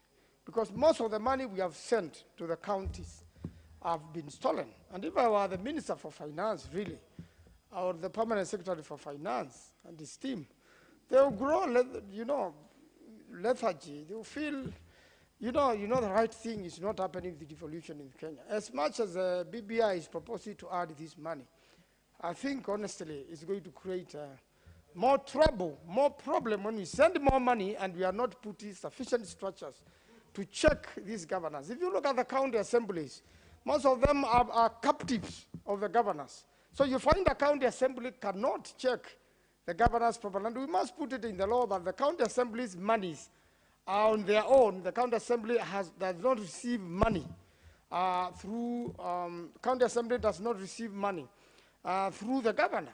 Because if the channel is through the governor, then the county assembly will be starved of money. Governor has already been starved of money by the national government.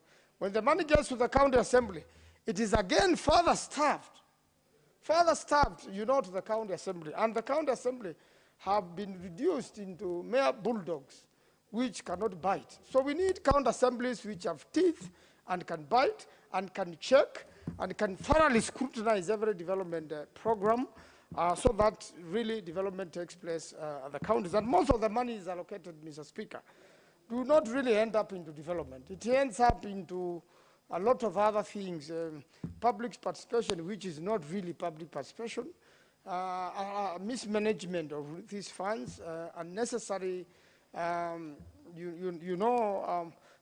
travel and unnecessary, conventions where there is, I believe the work must be done fast before people go into conventions or before they travel. There must be something tangible. As much as a lot of money has been allocated for the roads in the counties, we members of parliament still have to plead with the Minister for Laws for something excess to be able to do a road which is actually classified as a county road because Wananchi are suffering and there is a lot of trouble. There, even you as a member of parliament, you feel there is trouble. We had to do some of the things supposed to be done by the county government, like water projects. You, as a member of parliament, you cannot allow your village to continue suffering the way you suffered when you were a child, if you lived there. The way children went to fetch water with donkeys instead of having piped water today. So you'll have to make an effort. And in fact, when we just started in the other parliament, we had to complete some of the projects CDF was doing in terms of hospitals, in terms of water projects, and later on hand them over to county government. Even some of the nursery schools have been abandoned. In one case in Watertown, in my constituency, a nursery school was left out by the public participation, and they could not do enough nursery schools. And of course, it's a growing town. So we had to allocate some CDF money to do one of the nursery schools which was about to collapse. And I was afraid that young kids there who have no idea what is happening ends up, in danger or losing their lives. So therefore, this is where the national government or the members of parliament are finding themselves. Yet, there's a county government which should be sufficient. And this is not only the case in Makueni, there are many other county governments where even the monies collected by the county governments now, if you compare them to what the county councils used to collect, you find that the county councils used to do much better when the economies were much poorer. Now today, with a better economy in the country, and with more businesses expanding and the collection at a higher level, Mr. Speaker, we must surely come up with a way of how this money is going to be efficiently collected and efficiently accounted for. Most of the money end up into the employees of the county who have not been paid their salaries for many months. How will you collect money from a market, from a lady selling bananas, and when your own children have no food that day and you send it to the county, only to be put into another pocket of the governor? So this is an area, Mr. Speaker, we must really think as a house, and I'm really challenging my very good friend, Honorable Kanini Kega, who is in charge of budget in this country, to challenge us to come up with a law so that we can harness all that money into proper use, collected in the counties. And I'm sure all these cries you are hearing, Mr. Speaker, about a lack of money in the counties will be gone the moment their A in A is proper. I'm sure Mr. Speaker will not have unemployed and paid employees of the county governments and of the county assemblies, Mr. Speaker. I really urge the county governments now to be more careful, to be aware that there is a law, and to be aware when they misuse these funds, they will end up in jail someday. I thank you, Mr. Speaker. Honorable Ibrahim Sahar. Thank you, Mr. Speaker, for giving me this opportunity to add my voice to the county allocation of revenue bill, Senate Bill number 30 of 2021.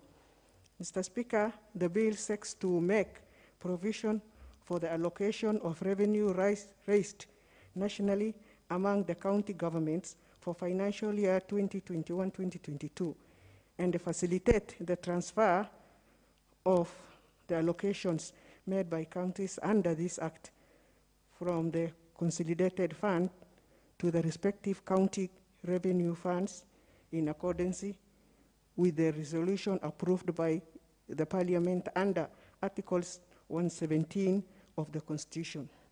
Mr. Speaker, the delay in disbursement of funds to counties by National Treasury has badly affected the current county budget, therefore affecting day-to-day running of activities and delivery of crucial services such as health care, delayed payment of county staff, suppliers, and implementations of county work plans, programs, and development projects. Mr. Speaker, the bill will strengthen the coordination of national government through the National Treasury and county governments to ensure that the allocated equitable share of revenue is timely and dispersed and in proper way to guarantee smooth service delivery in the counties. Mr. Speaker, when devolution was mentioned and 47 counties were created, we were really yearning for devolution, but unfortunately it turned the other way. It became a disaster. We have devolved corruption to counties. If this money is used properly, it will help health properly, water, roads, but unfortunately now it is the other way around. I support this bill. Thank you. Member for Silisia, I thought you have spoken on this.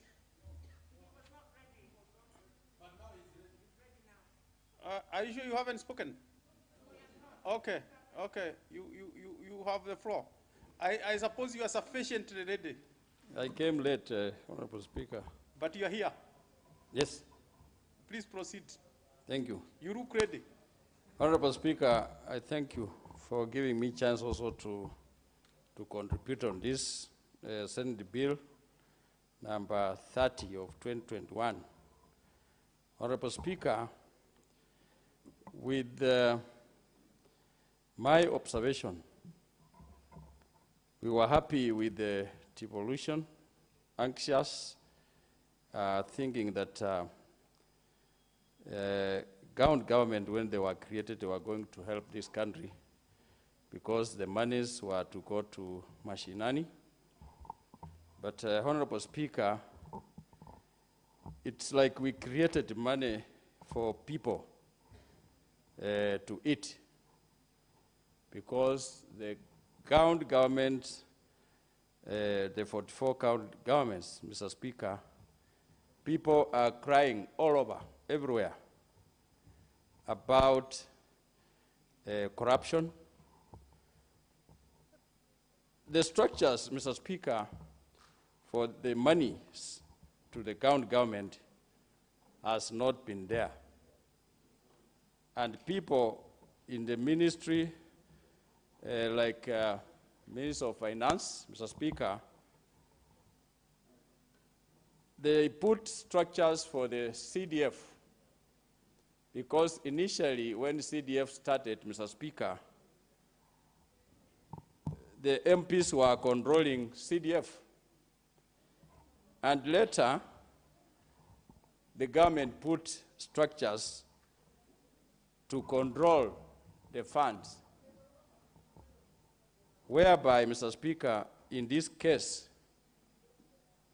the government just left money being controlled by the government, the governors, and that is why, Mr. Speaker, the money is being misused.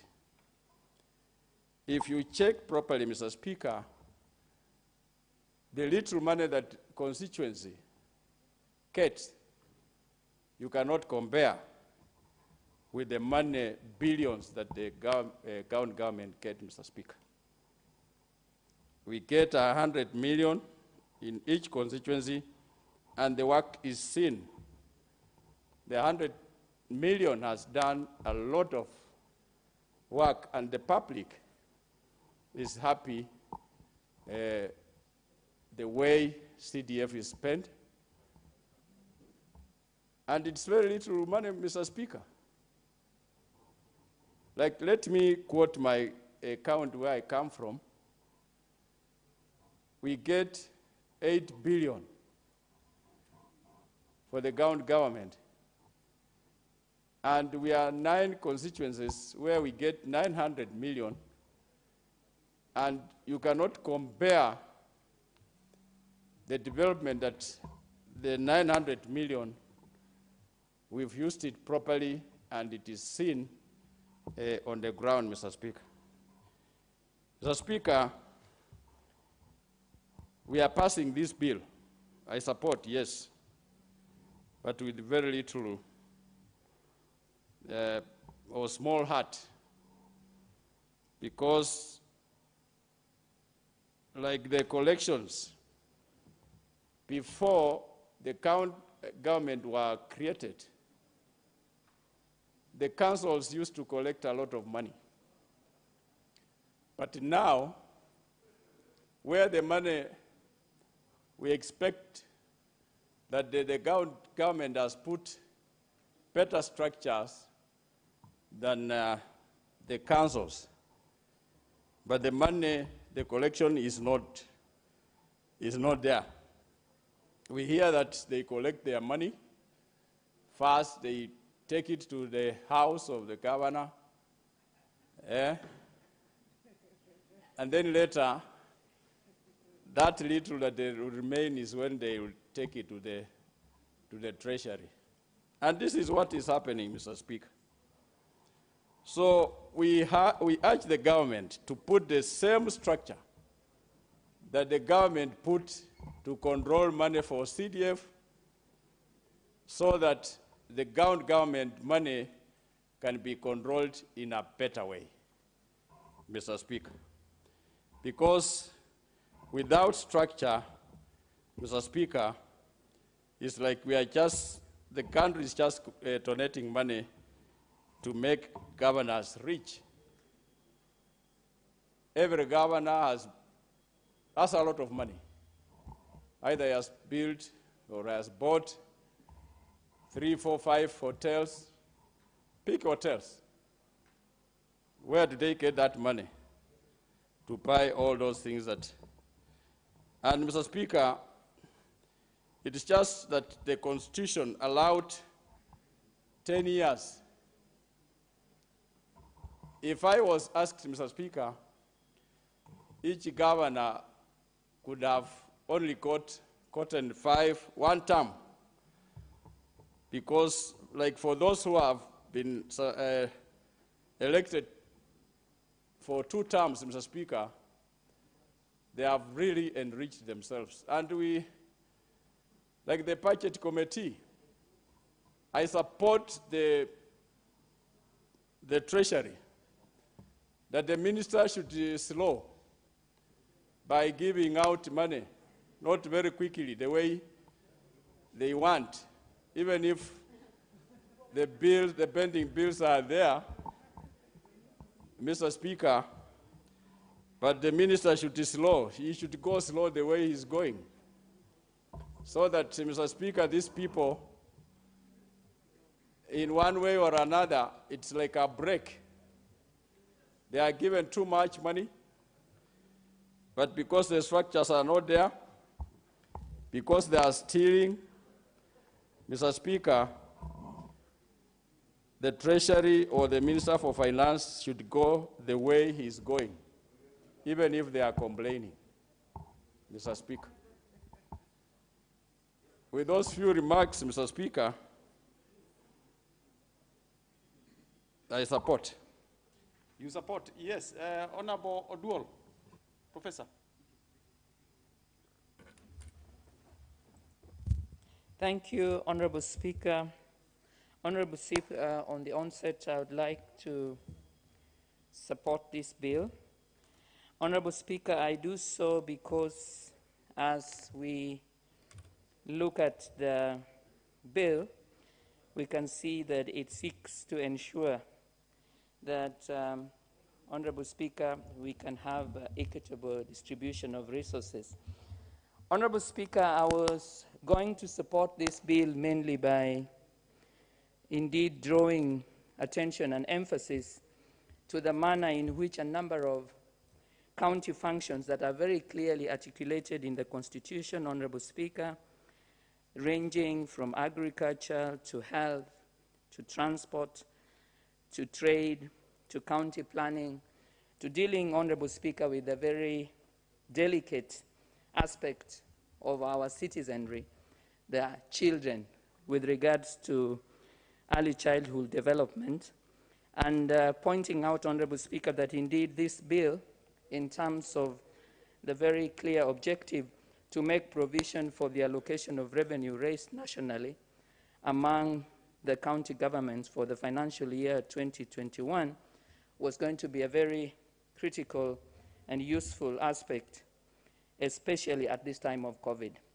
Honorable Speaker, I have, as I have listened to members contribute in ways that I do agree with, I wanted, Honorable Speaker, to support the bill, but to emphasize, Honorable Speaker, an aspect in our country at the moment where we do have two levels of government, national and county. And where as a country, Honorable Speaker, we are no longer at ease, Honorable Speaker, and there are a number of us that, if in the words of literary experts, seem to be saying, cry the beloved country. Honorable Speaker, I say this because as I listen to the contributions, I do indeed see that there is a major concern with regards to how we would ensure that in the country, as Kenya, we recognize that there are two levels of government, and that therefore, as we allocate resources, as we ensure that there is revenue distributed, we do it fairly. But Honorable Speaker, I want to say that it is clear that when we raise issues of corruption, and when we indeed point fingers at what is happening in our country, particularly with regards not only to the manner in which we not only deal with the budgeting, but Honorable Speaker, also how we deal with delayed disbursement, but in particular, Honorable Speaker, where pending bills seem to be something that we see as a norm, and which therefore just continues to roll in and out.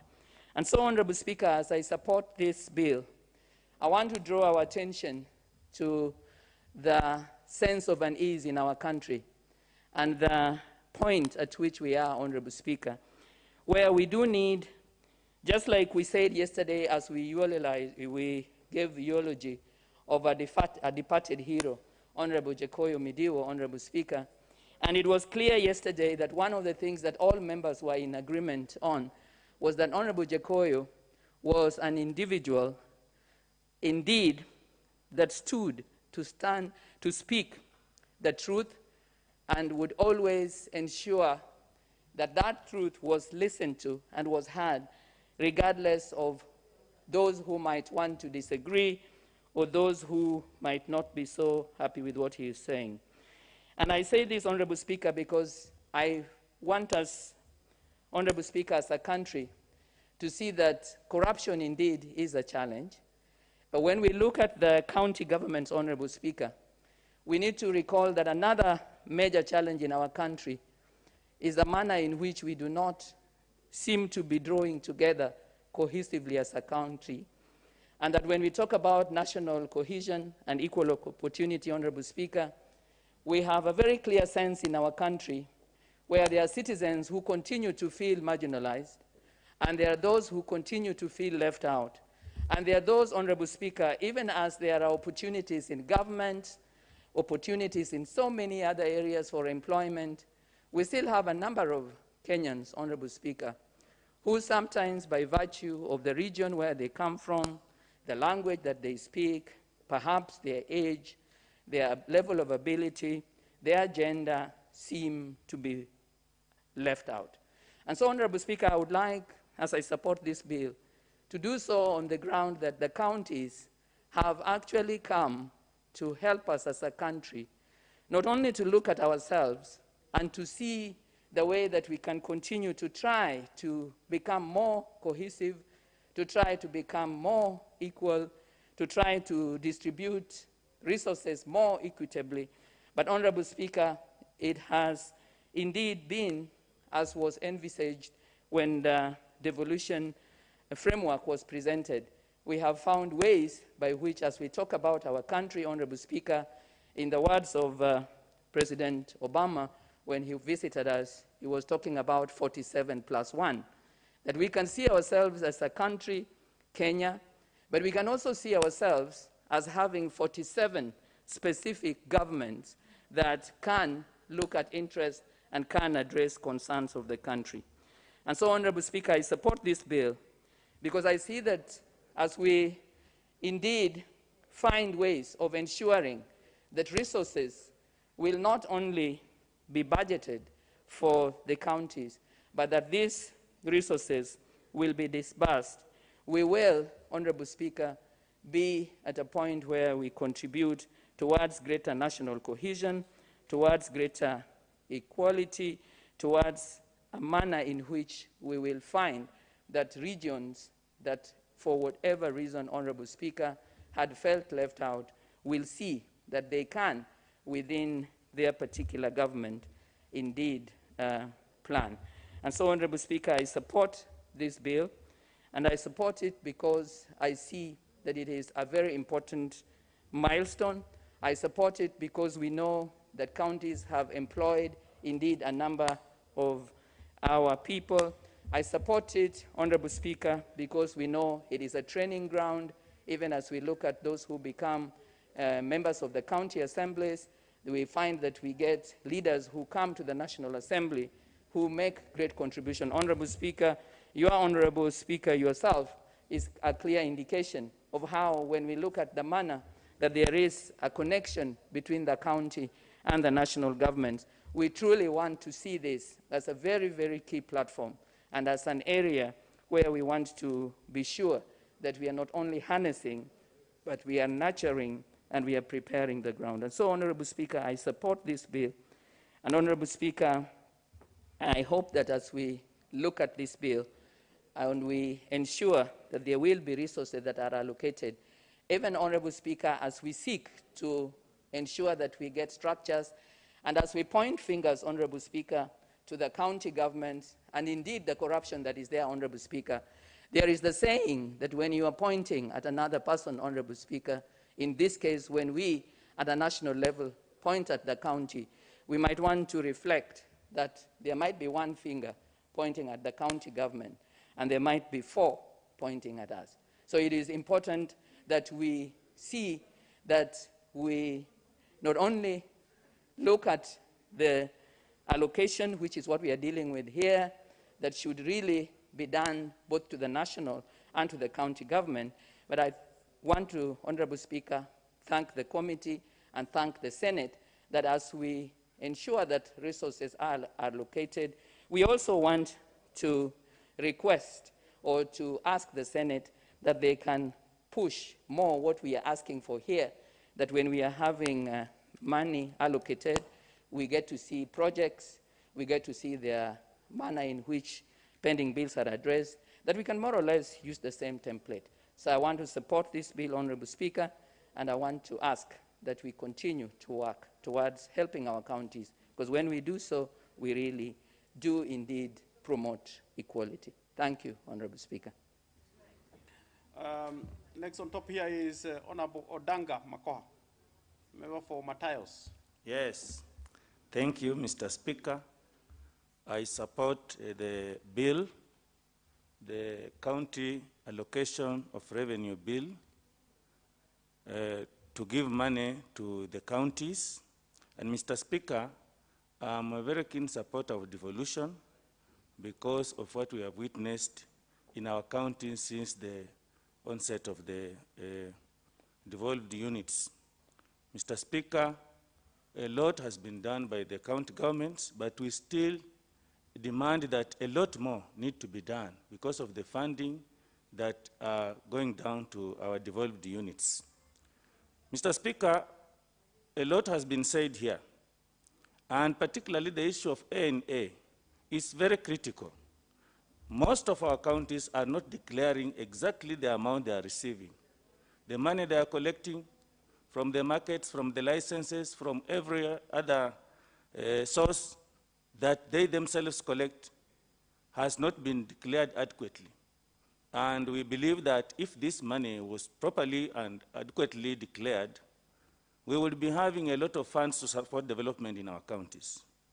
Mr. Speaker, many of our counties, particularly the towns, Busia being an example, you will look at Busia and see the social amenities that were put in place many, many years ago to support very small populations are still the same amenities that are being used by more than 10 times the populations that were at that time.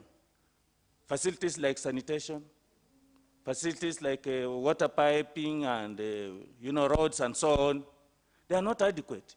And yet, the docket of urban planning is well under the county governments. We would like the county governments to think about planning, to have roads. Now a town like Busia, which even is at the border, you go there, you are going to find queues of trailers and trucks, which is very dangerous to the people and any other person. They need to be expanded. We need bypasses. All that requires planning. And therefore, the county governments must come out clearly to say what they need. If they really need funding from the national treasury, this must come out clearly, because people cannot continue staying in slums. They can't get the facilities that they need because of the roads, because of the poor sanitation and the like. Mr. Speaker, our counties also need to be responsive. They need to be responsive by getting the facilities that are appropriate and by responding on time. Timeliness and promptness is very important, equally to the national treasury, which delays the funding for county governments, thereby delaying development, making some of the funds they have accumulate interest and delaying payments to the workers of these counties. People who have families, they want to take their children to school, they want to feed, they want to take them for medical attention, but they are not able to because they are not being paid on time. The National Treasury needs to up its game so that we don't have these delays that we have witnessed in the last few years, not only this year. I remember even the other years, the county governments were threatening to down their tools before the funds were then released. Mr. Speaker, we want to see practices, good corporate governance practices practiced in the county governments. We want to see accountability, we want to see transparency, we want to see responsiveness, we want to see equity, we want to see inclusiveness, whereby the last one, I mean, if there are several communities living in the counties, all of them should enjoy the facilities, should enjoy the positions that are in the county on pro rata basis, other than maybe one sub-community enjoying and benefiting more than the other. In that I mean that ethnicity needs to be addressed by the county governments, because they are using resources that are national, and these resources therefore need to benefit all of them. Most of the members have talked about corruption, and indeed I will have to echo that. We need also to see funds that come to the county governments. We want to see them having enough funds for livestock, for fisheries extension, for agriculture, and then research needs to be allocated money, because without research, Mr. Speaker, we are not going to solve many of the problems that we are having. We are having lots of problems in the areas of agriculture. We want to come up with new varieties of crops, and all this need research. The county governments need to have a plan for this. Mr. Speaker, the counties must increase their audit, the audit of the projects they are having. They have projects they have started in various places in the county which they cannot account for. I have witnessed one or two institutions where I went to, where some ECD classrooms are said to have been started by the county government. But the county government is still saying they don't know where the project, that project. They don't know where it is. And they have never even seen it. So in that case, they need to really take audit of the projects they have, those they have completed, and those that are still ongoing. With those few remarks, Mr. Speaker, I support. To my right now, Honorable Geshimo Gideji.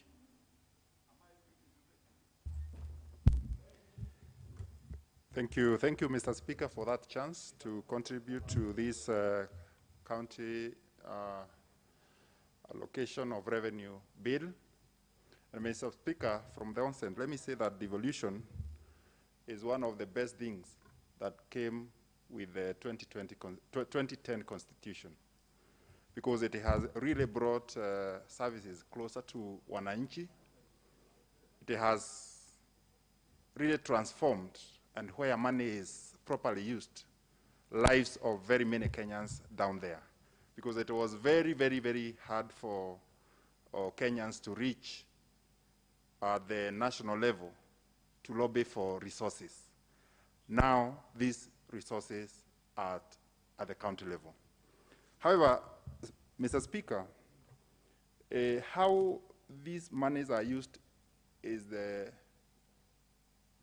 matter of concern, and especially where money is devolved, but not further devolved to the respective constituencies. You find there is a lot of over-concentration of these resources at the urban areas. And the local people at the constituency, at the ward level, are left to suffer when they live without water. They live there without good roads. They live there without even dispensaries or health facilities. And yet, this is money that was meant to go and touch that person at the local level. Mr. Speaker, if you look at the report, it shows that this money has been increased from the 2020-2021 financial year to this 2021-2022. A county like Kirinyaga has received an additional about 1 billion Kenya shillings, owing and thanks to the new formula that was adopted by the Senate. Mr. Speaker, we hope that this money will be seen to transform the lives of Kenyans at the county level, and especially Kirinyaga. I'm particularly concerned about Kirinyaga because that is where I come from. And, Mr. Speaker, it is a shame when we live next to the mountain where there is a lot of water. There are so many rivers. And yet, there are some parts of Geshogu, where I come from, where we have problems of water.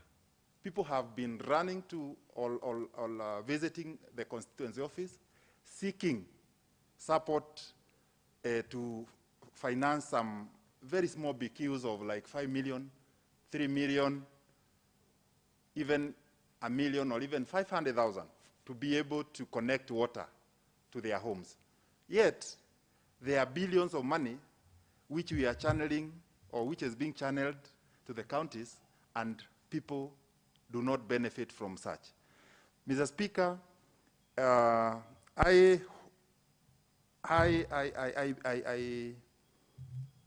persuade and I urge the county government to look into these issues. Water is life.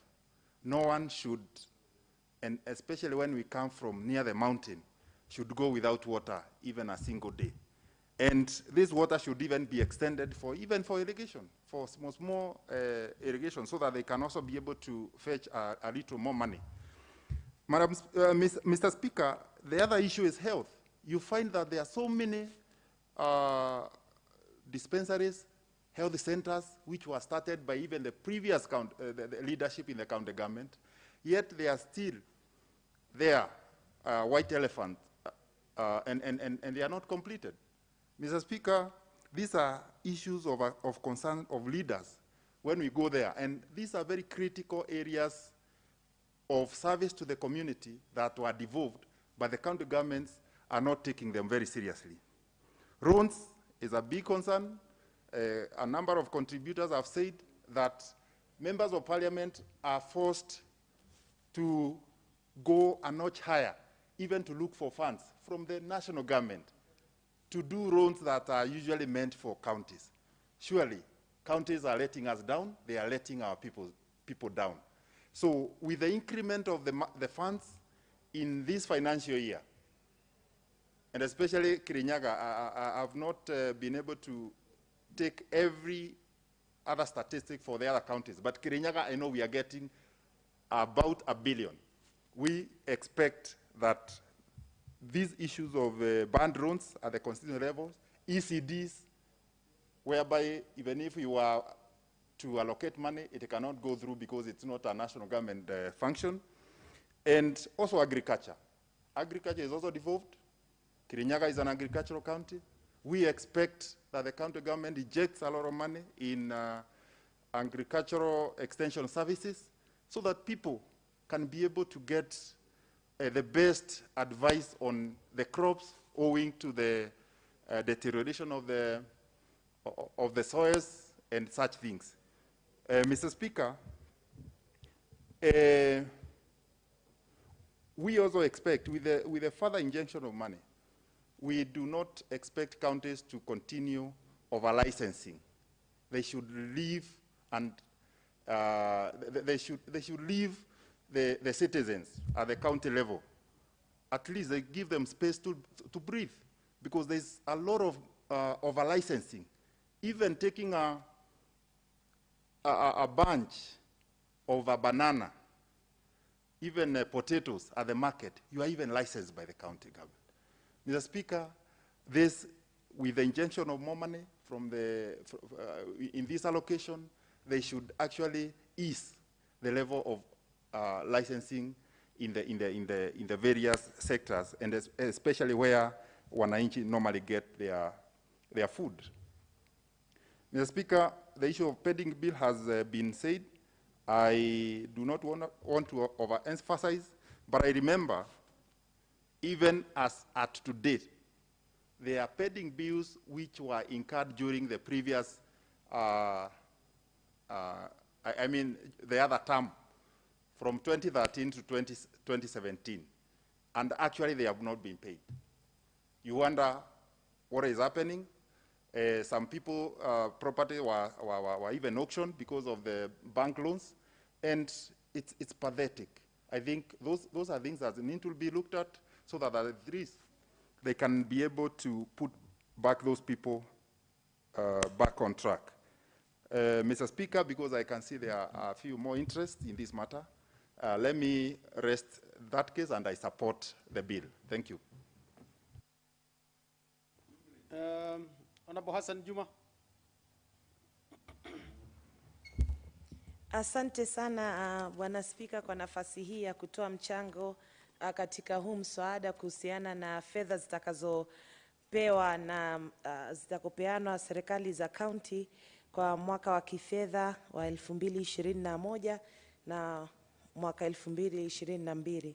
Kwa hivyo nataka mwanzo kuanza kusema kuwa naunga mkono mswada huu, kwa sababu pesa sahihi zinakuja mashinani toka tupitishe katiba mpya 2010. Na nasema hivyo kwa sababu pia sahihi wa pwani hatuna haja tena ya kusema kuwa pwani si Kenya. Sasa hii tunapata mabilioni ya shilingi kila mwaka, na tunachagua viongozi kutoka kwetu, miongoni mwetu, ambao wanasimamia miradi muhimu, yale miradi ya msingi, na hatuna haja tena ya kuomba na kungojea mtukufu rais aje mashinani kuomba vitu vidogo kama miradi ya maji na shule za chekechea na pia hospitali ama madispensary. Kwa hivyo kwa hilo Wakenya siku zote watakuwa wanamshukuru Mheshimiwa Raila Amolo Odinga pia kwa kuja na hoja hii ya kubadilisha katiba. Lakini naomba sana magavana kwa miaka 8 au 9 hivi ambao tumekuwa nao, watupe imani zaidi na kuonesha wananchi na Wakenya wote umuhimu wa hii fedha. Kwa kweli Wakenya wengi na viongozi wengi kama walivyosema hapa bungeni leo hawajaona faida kubwa ile ambapo fedha kama hizo zinaweza kufanya kazi kubwa zaidi na kuondoa umaskini zaidi katika kaunti zetu. Na hapa umesikia pia baadhi ya viongozi wakisema pia kuwa CDF ambao pesa yake ni milioni 100 tu, na pia hata pesa za kina mama za ngafu saa nyingine zinasikika zaidi kwa wananchi kuliko senti za magavana ambazo ni mabilioni. Kwa hivyo tunasihi, na mimi pia nasihi magavana watumie pesa vizuri na waeke mikakati ya kuweza kushinda ufisadi katika serikali hizo za county. Hata kama tunatetea waongezewe pesa, wapewe pesa mwaka huu wa kifedha, na pia waongezewe kupitia miswada kama vile ya BBI ambao pia inataka kuongezea fedha serikali za county. Naomba pia magavana wawe wabunifu. Mmesikia hapa pia wabunge wengine wamesema kuwa county council za kitambo zilikuwa zina kusanya fedha zaidi kuliko serikali za county, na serikali za county ziko na nguvu zaidi na mamlaka zaidi kuliko serikali za council za si serikali lakini kamati za council hapo awali kabla hatujabadilisha katiba. Wawe wabunifu kama vile kuna magavana wengine waangalie mifano humu Kenya wamo ambao kwa mfano wametengeneza mitambo ambao imeongeza thamani bidhaa zao, kwa mfano vile maembe, maziwa na kadhalika. Kwa hivyo bidhaa za wananchi katika hizo county, mimea yao na kadhalika imepata soko na imepata pia imeleta bei nzuri. Kwa hivyo imeweka pesa nzuri katika mifuko ya wananchi kuweza kujikimu kimaisha na gharama zao ndogo za maisha. Na pia viwanda vinazalisha kazi, na tunajua ajira ni changamoto kubwa sana nchini kwetu, na viwanda hivyo ni njia za kuzalisha kazi. Kwa hivyo iwapo serikali za county na viongozi wao magavana watakuwa wabunifu, basi hata serikali kuu ikichelewesha kutuma senti watakuwa na senti za kutumia. Nasikia pia hakuna mikakati mizuri, pengine pia kuna ufisadi ndani ya pesa zinazokusanywa na hakuna mikakati mizuri imewekwa. Kwa hivyo tunahitaji kuweka mikakati mizuri, na tunaomba Senate waweze kufanya hivyo ili zile pesa zinazokusanywa zihakikishe kuwa zinafanyiwa hisabu na zinatambulika na haziendi kwenye mifuko ya watu kibinafsi.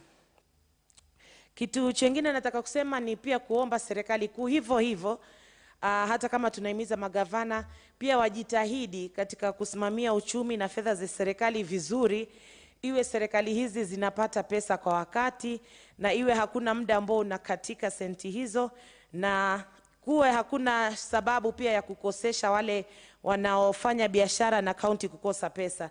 Na ni jambo la kusikitisha, inaonekana kuwa tabia za watu zile binafsi za kutolipa madeni pia wakienda kwenye uongozi, hata kama kuna fedha za umma pia hawana hiyo tabia kulipa.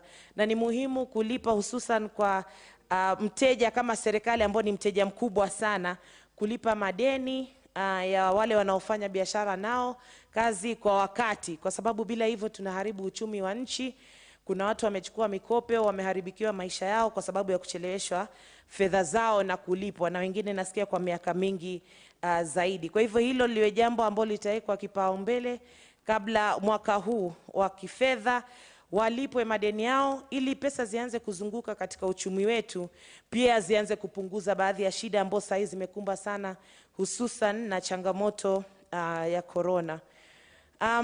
Tumepata bahati kubwa kwa kweli kuwa na ugatuzi. Nchi zingine, hata nchi za jirani, wanatamani wangekuwa na ugatuzi, wananchi wenyewe sehemu zao huko mashinani waweze kujiamulia miradi. Lakini sasa pia kuna baadhi ya magavana, nasikitika kusema, wanadanganya pia wananchi. Hivi sasa vile tuelekea siku ya kura mwaka 2022, kuna magavana wanazunguka mashinani, na unajua wana fedha nyingi sana za kuzunguka kila sehemu, kila pembe ya county. Wanaambia wananchi kuwa usipochagua fulani kama gavana, kura yao pengine wao wenyewe wanatoka, usipochagua fulani basi hamutapata basari, ambao ni urongo. Na jukumu ni la gavana kuhakikisha kuwa uchumi umekuzwa, ya kuwa wananchi wana pesa mfukoni. Manake ukweli ni kuwa basari za viongozi wote haziwezi kusomesha watoto wote. Muhimu ni uchumi uweze kukuzwa, wananchi wao wanapata fedha ya kuweza kulipa karo za wananchi wao. Basari zimewekwa pale kwa sababu ya wale walala hoi zaidi katika jamii, na sio za kupewa kila mtu. Kwa hivyo pia waache hizi tabia za kudanganya wananchi kuhusiana na majukumu yao na kuhusiana na vile serikali inavyofanya na kuzidi kuwatatiza. Na pia magavana zaidi, kama hawajafanya hivyo wale walio hapo, na wasi kwa mwaka huu na kwa miaka ijao, magavana waekeze zaidi kwenye vile vitu muhimu ambao ni muhimu kwa wananchi. Sana sana kama maji. Maji ni kitu muhimu sana, na jukumu hili wamepewa magavana. Hivi sasa kuna sehemu vile mvua imechelewa, kuna sehemu humu nchini kwetu watu wanakunywa kwa mfano maji ya chumvi. Unasikia hadithi kuwa mpaka watoto wanakunywa maji ya chumvi mpaka wanatapika kwa sababu hakuna maji masafi. Na tumekuwa na ugatuzi sasa tunaenda miaka 10. Ni jambo la kusikitisha. Na hata hivyo magavana wanasikia habari hizi, na pia juu ya hivyo pia hata hawapeleki maji ya kusaidia kwa dharura. Wamekaa tu kimya, wanatulia huko aliko wananchi wakipata tabu, na wao ndio jukumu lao. Tena lingine waekeze kwa ni masala ya afya, kwa sababu mengi yamegatuliwa. Madawa hamna katika hospitali, madaktari hayatoshi. Shida magavana wengi ni kujenga. Ukibahatika wanajenga zahanati, wanajenga hospitali kila kukicha, kila pembe ya county, lakini wanaongeza mahazanati, lakini zile zilizoko hazina madawa na hazina madaktari wa kutosha. Na shangaa sababu yaweza kuwa nini kutaka kuweka mijengo mingi bila kuweza kupeana huduma katika sehemu hizo. Na pia nataka kusema na kuongeza tena kuwa naunga mkono mswada BBI kama nilivyosema hapa awali. Siku ile kuko tunapitisha mswada huu kwa kuongeza pesa zije mashinani, zitasaidia sana. Kuna baadhi ya viongozi wamesema pesa zisigatuliwe kwa sababu kuna ufisadi sana pia ambao umeenda mashinani katika serikali za county. Nasema pesa zigatuliwe hivyo hivyo, na iwe jukumu la wananchi kuhakikisha kuwa wanapigia kura gavana na serikali ya county ambao inafaa, ambao watajali wananchi na ambao hawatakuwa na ufisadi. Lakini pesa iwe pale pale ili iweze kufanya masala mazuri iwapo tutapata viongozi wazuri wa county. Asante. What is out of order? What is out of order? This is it. Honorable Nkadha Nyaga. Mr. Speaker, I stand on a point of order 95. When you listen to the members, there is no one opposing the bill. We are supporting, even myself, but we are repeating ourselves, Mr. Speaker. So I would like you to call them over so that he can reply. Thank you, Mr. Speaker. Well, honorable members, when a member raises and requests that the member be called to reply, the Speaker has no option but to actually confirm the mood of the House. In any case, honorable members, we have actually 6 or so minutes to the end, to when the House must rise. And so, Honorable Ikemani Jongwa, we shall not give you a minute. So, honorable members, I will put the motion that the question that the movement be now called to reply. With as many as are of that opinion say aye. Aye. With as many as are of the contrary opinion say nay. The ayes have it. Honorable Honorable Kanini Kega. Honorable Kimani Ichung'wah, you are not a member in this house, so you know the rules. But you are insisting. Thank you so much, Honorable Speaker. And from the onset, I want to really thank the members from the bottom of my heart. The members who have contributed, the members who stayed late yesterday, Honorable Speaker, the members who are still here and were desirous of contributing in this very, very important debate. Honorable Speaker, a few issues that I have noted, of course, from the contributions that we have had from members, Honorable Speaker, and maybe from with your indulgence, Honorable Speaker, can I cede 2 minutes to my good colleagues here? No, Honorable Kanini Kega and Honorable Kimani Ichung'wah knows that I'm unable to break the rules of the House.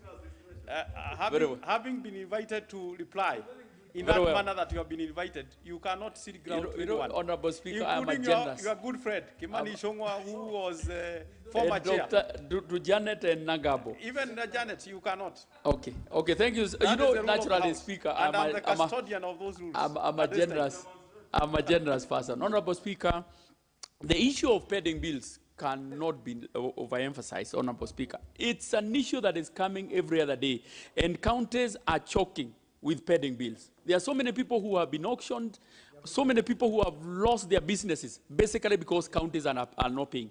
And the PS and the CS, when he was here, CS National Treasury, directed that all counties, all government agencies must pay pending bills before 30th of this month. We want that directive to be adhered to. Honorable Speaker, we are now taking 370 billion shillings. In fact, Honorable Speaker, on top of that, we have another 40 billion shillings in terms of coordination of grants. We are taking money to the counties, but now we want the county assemblies also to play their rightful role of making sure that those monies are going for the intended purpose. Honorable Speaker, the dollar that we passed, Honorable Speaker, the monies that used to go to the counties as conditional funds for roads, of course, is not. Right now, it's together with the shareable revenue. We want to make sure that we want to tell them, the county government, the county governors, that funds for the roads must be used for the roads. Honorable Speaker, I don't want to overemphasize again on the issue of ingenuity.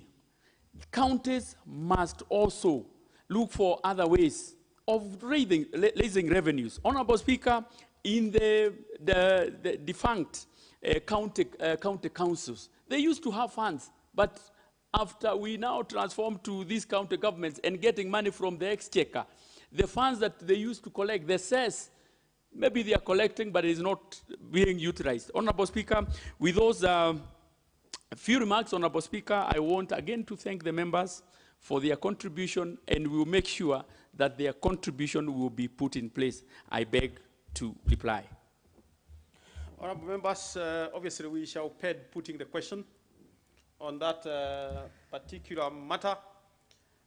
Honorable members, it is 2 minutes to 6:30. For the convenience of the House, we shall not proceed to the next business. Yes. Honorable members, the time being 6:28 p.m., this House started adjourned until today. Honorable members, please note today, Wednesday, 16th June 2021, at 7 p.m. for the evening session.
All right, and welcome back to Jeff Koinange live here at Citizen Television. Joining me live in the studio, the Grand Mullah himself, Senior Counsel Ahmed Nasir Abdullahi is in the house.